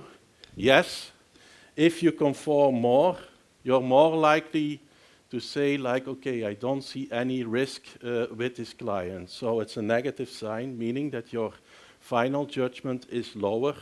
The more you conform, so the less likely you see fraud as being a problem. The indirect effect, that's also nice if you combine this. So the more you conform, so the origin of the team consensus lead to more conformity. Conformity indeed reduces the risk you perceive at the firm. And it is actually somehow evidence for H1. So if you see a senior team consensus compared to a junior team consensus, then you're more likely to conform, and this has bad consequences for the financial risk assessment. So facing a hierarchy leads people to, a little bit hesitant on speaking up. This is not so much new evidence that has been, Tjibbe also told it, hierarchy matters. So that's also what we find here in the experiment. So in support of H1, significant negative indirect effect of origin of team consensus on financial risk assessment. The next one is more interesting. What happens with this authenticity, inclusivity? Well, what's nice to see over here is, well, unfortunately, we don't see an interaction happening. This is a limitation of the data. But what we do see is that if we look at the simple effects, this indirect relationship where you react to team consensus is stronger in an authenticity climate. So if you face seniors compared to juniors in an authentic climate, you're more likely to conform. And this conformity then affects final judgment. In the belongingness, it's also this indirect relationship, but the bootstrapping procedure suggests that it's not significant. So the significant effect we find mainly in an authenticity climate, where conforming to seniors is a problem. So in line with H2, significant indirect effect holds under authenticity climate, but not under a belongingness climate. If we look at the means, and that's more interesting, now it becomes very simple. You can see it in the means, and that's always good. So if you look at authenticity and the conformity behavior, juniors, the good news to the audience, conformity is still relatively low because it's measured on a 7-point scale. So you see that junior members, if you are in an authentic climate versus belongingness climate, there is not so much conformity going on, but conformity increases a lot when you're in an authenticity climate. It also increases in a belongingness climate, but again, we don't find significant interaction. But if we look at the simple effects, authenticity is significant, meaning that, what does it mean? Well, the origin of team consensus, if you see a hierarchical team compared to a team of junior auditors, you're more likely to conform, in particular in this authenticity climate. And we speculate that it is because this bounded authenticity kind of idea. So in this climate, you face a tension between being yourself and speaking up, but you also have these expectations of the seniors. And because of that, if belongingness is not emphasized enough, people try to conform to the majority view and show a different type of authenticity. It's also a Harvard professor, this bounded authenticity happens quite a lot and can sometimes backfire. And that's a little bit what we see over here. It leads to more conformity and in particular in this authentic climate.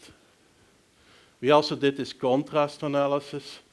I'm not going to go into detail, but this cell of 3.10, that really stands out relative to the three other conditions. Now, does it also affect information sharing? And here results are a little bit stronger. So information sharing, the good news again, this is measured on a scale from 0 to 10. So people share a lot of information. But what do we see? Well, in an authentic climate, they share a lot of information when they face junior members, but they are less likely to share information when they face more senior members. This decrease in an authenticity climate we don't see in a belongingness climate. And here the results are strong because we do find, sorry about this green angle, that is a little bit shifted, but we do find a significant interaction. And what do we see again? This origin of team consensus matters more in an authenticity climate. We don't find an effect in the belongingness climate. What's also interesting is that only in this, if you face senior members, only there we see a large decrease if you go from belongingness to authenticity. Again, authenticity somewhat backfires because people conform and are not less likely to show their information, their private information they have in the case. So here this brings me to the conclusion. Why do we think this research is important? Well, we first find evidence of junior auditors' conformity, and it's actually more of a problem when this is expressed by senior members. So in a hierarchical team, conformity is more of a problem compared to when you face juniors. But what's novel is this inclusive climate. And firms stress inclusivity, and you can have different kinds of inclusivity. And that is really the novel aspect of the paper. Inclusivity, belongingness versus authenticity. What do you need to emphasize? Well, we say, well, maybe audit firms can cultivate first belongingness rather than authenticity, because authenticity can be potentially backfiring. So solely encouraging juniors to show their true self might not lead to desirable effects. Because of this idea of bounded authenticity, you might bend yourself relative to the group you face.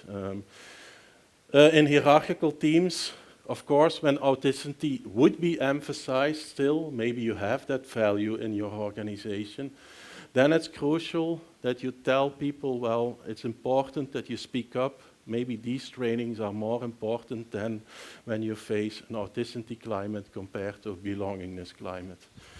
But this is actually the novelty of the paper, these inclusivity statements. You see them more and more happening in firms, not only in audit firms, also at universities, other companies, and these in service organizations. It's quite important which type of authenticity, inclusivity statement you emphasize. So with that, I conclude. So, yeah.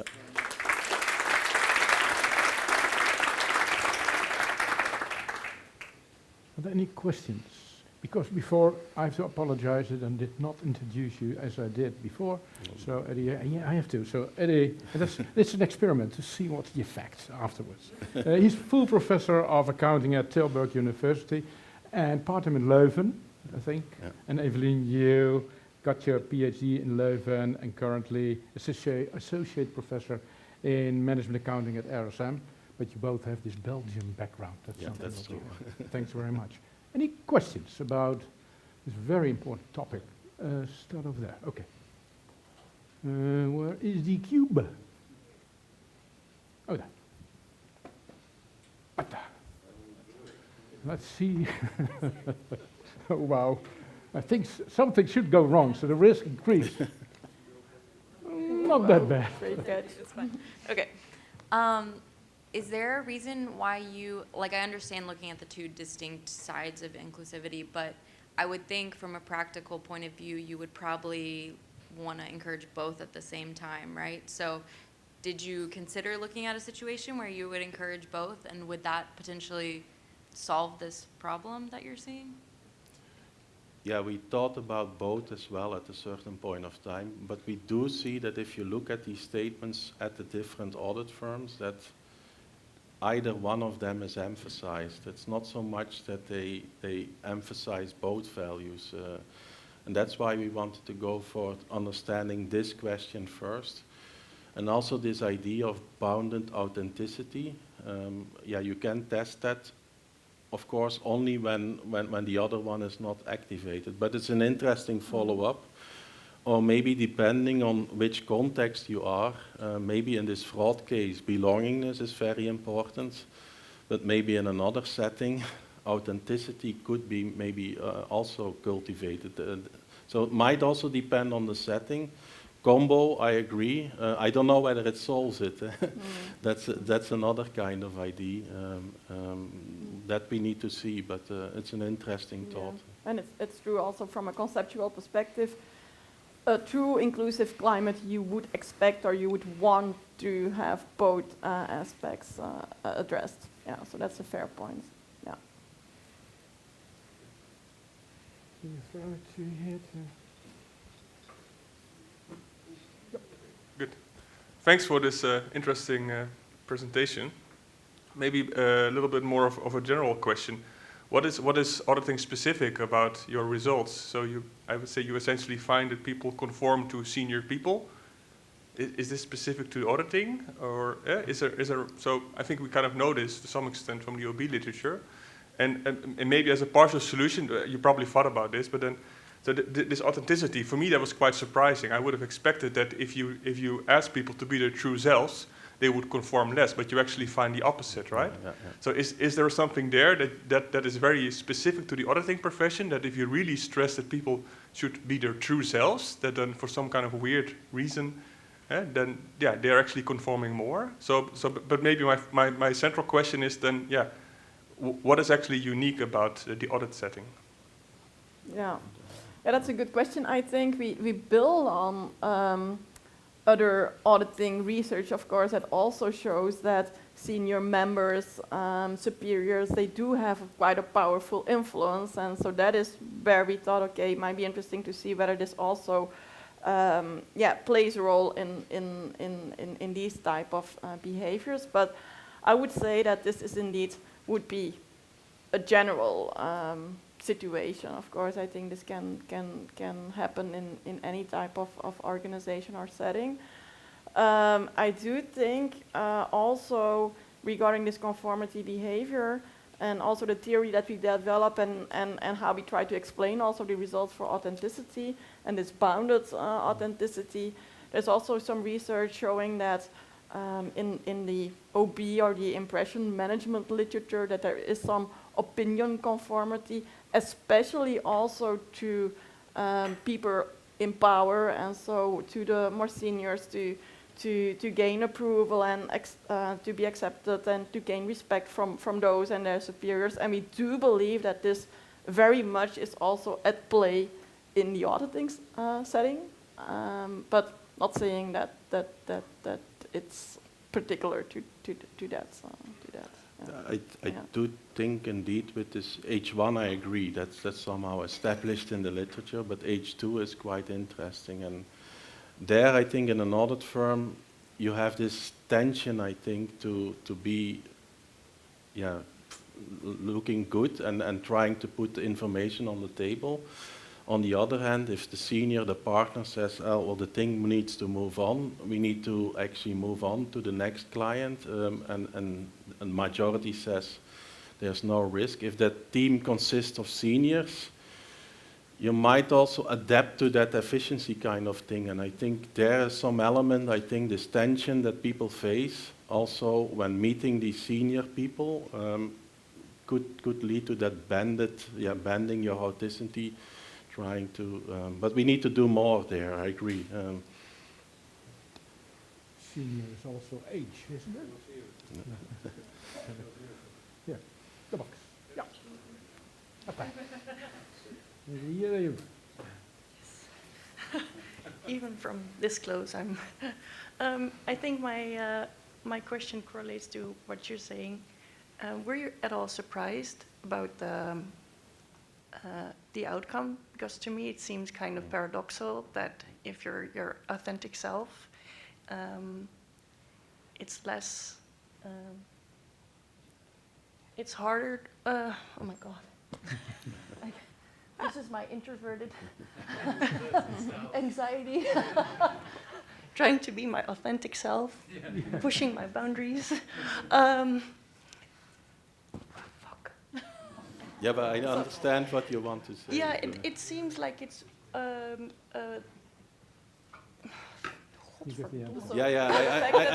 wait, he gets the answer. Yeah. I think, was it a surprise to us to see this? Well, to a certain extent, yes, because we thought quite heavily, should we frame this as a research question?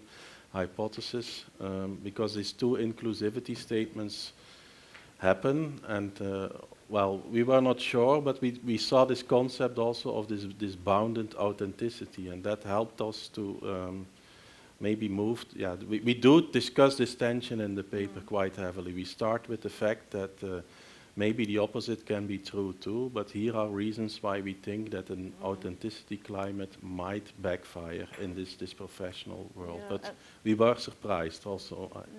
And maybe also to add to this, if you take this back to this hierarchy of needs, so this is also what I think the results show, especially because we do have the two conditions separately and not combined, where we think, well, if you have this authentic climate, but the need for belongingness is not yet fulfilled, well, then you see this effect. And so you could also reason the opposite. Well, once the need for belongingness is fulfilled, and you would then add authenticity, then maybe the issue, but this is something that we cannot answer based on the current data. But some way you could think that, well, for the positive effects of authenticity to materialize, you first need to have a sufficient level of belongingness. And I think that would be the takeaway from the current results. Yeah. Sense of belonging. Yeah. Yeah. Yeah. Good answer. Yeah. Okay, well done. Yeah, sure.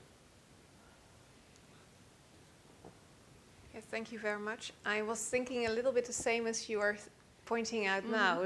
Could it be a precondition that you have the belonging, if you look at Maslow, but also if you look at the 4 stages of psychological safety from Timothy Clark, there you see also that belonging is the first step towards that you speak up and challenge others.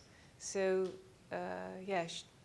isn't it that this could be the precondition for follow-up? Yeah, I would agree with that. And I think we also have that part of our theory, and we may need to point that up also in the paper. So thanks for emphasizing that again. Yeah.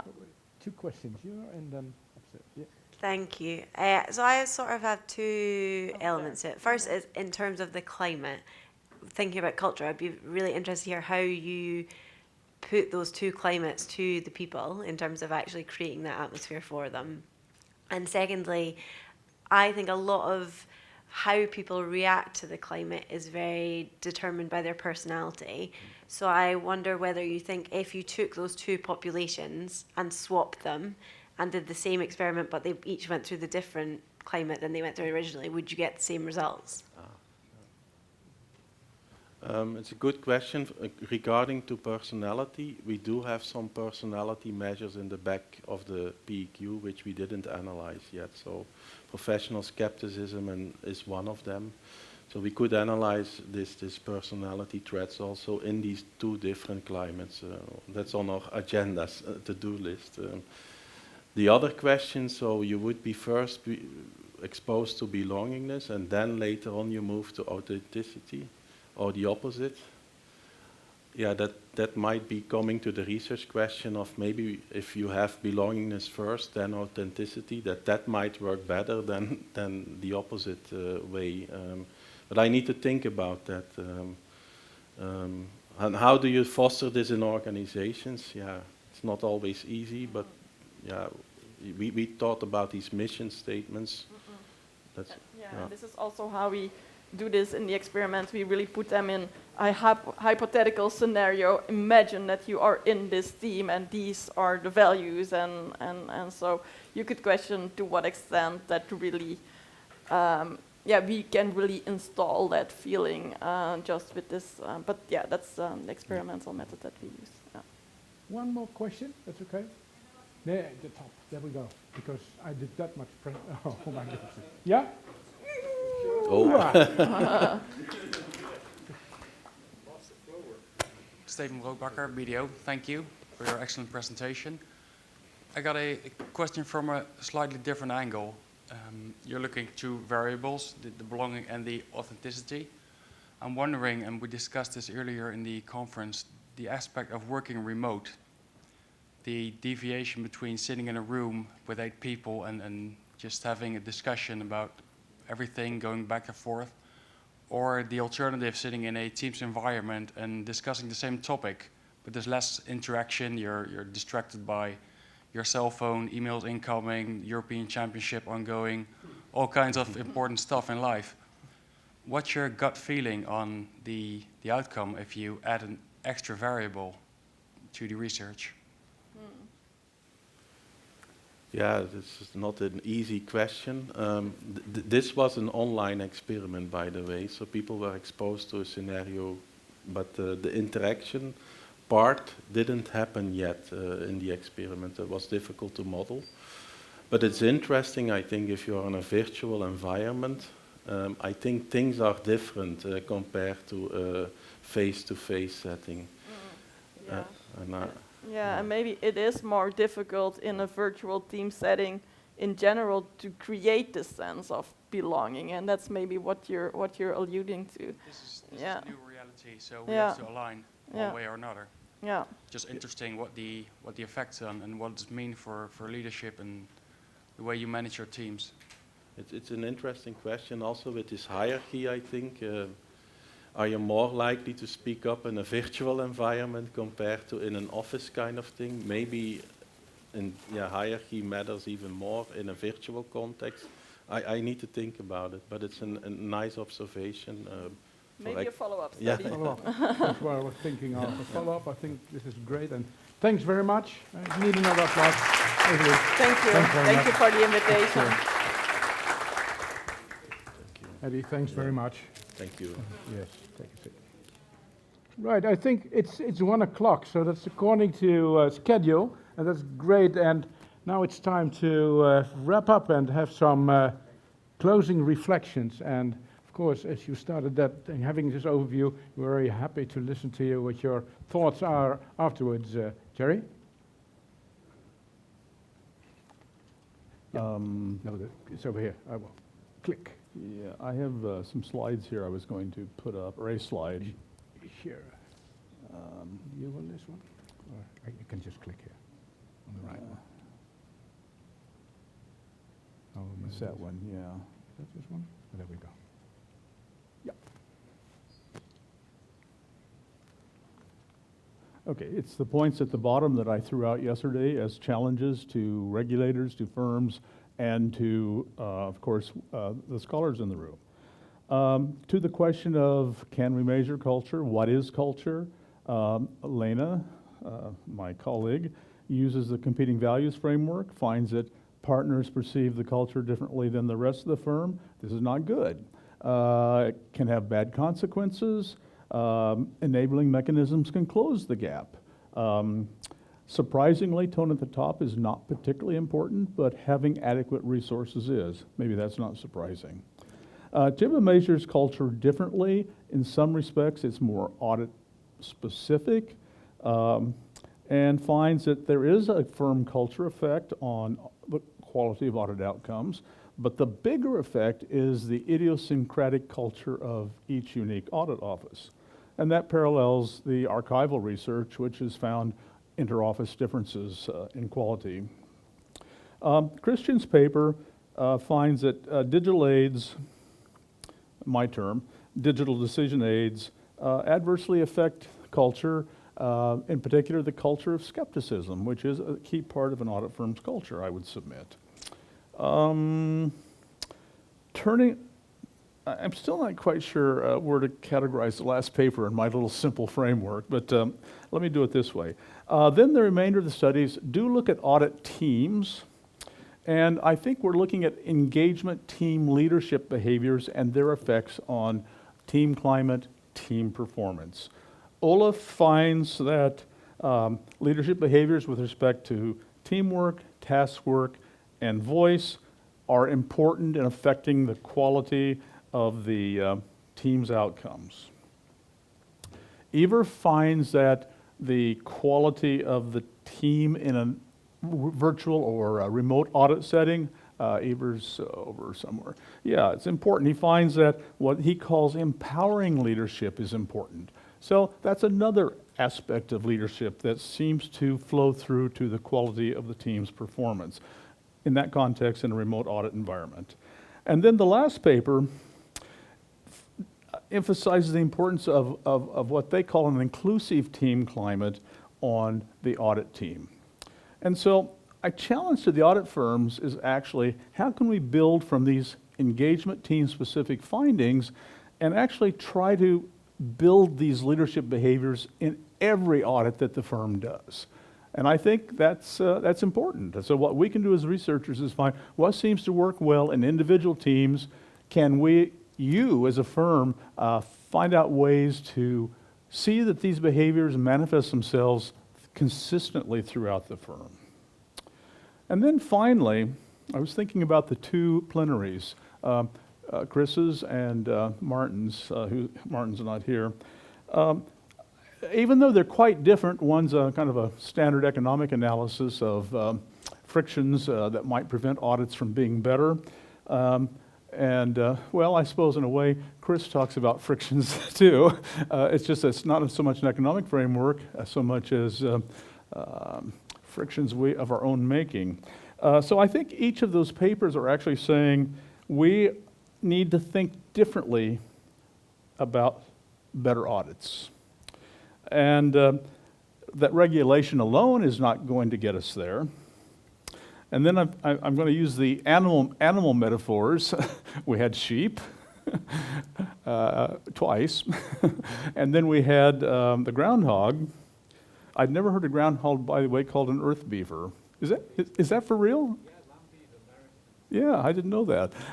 And anyhow, so yeah, we should not be sheep, blindly doing the same thing year after year after year, because if we do, we're going to end up like the groundhog in the movie Groundhog, doomed to forever in this endless cycle of doing the same thing over and over and over and never escaping.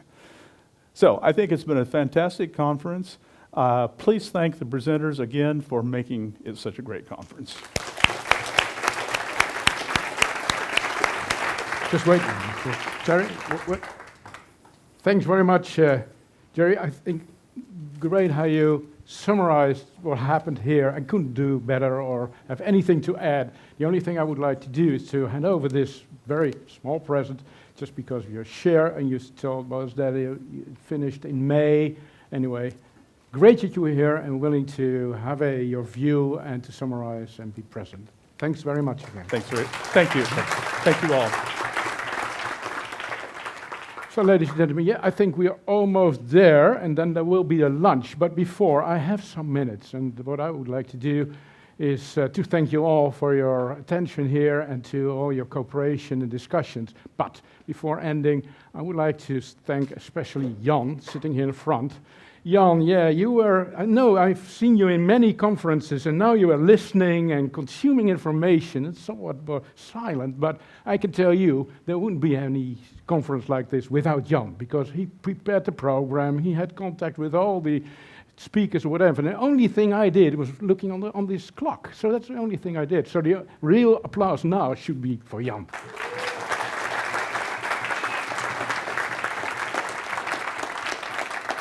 And of course, we know, and that's what we learned today, yesterday, that it's always a team. You cannot do this kind of things alone. Yeah, you can try to, but it won't be the most effective way. So Jan does have had a lot of support from the team sitting there and overviewing everything we're doing here. And it's Klaas, and it's sure Klaas is still Klaas sitting over there. And we have Alexandra. Alexandra, thanks that much. And I think you had contact probably with all the presenters, so thanks very much. And then we have Sergey. Sergey, thanks very much for everything.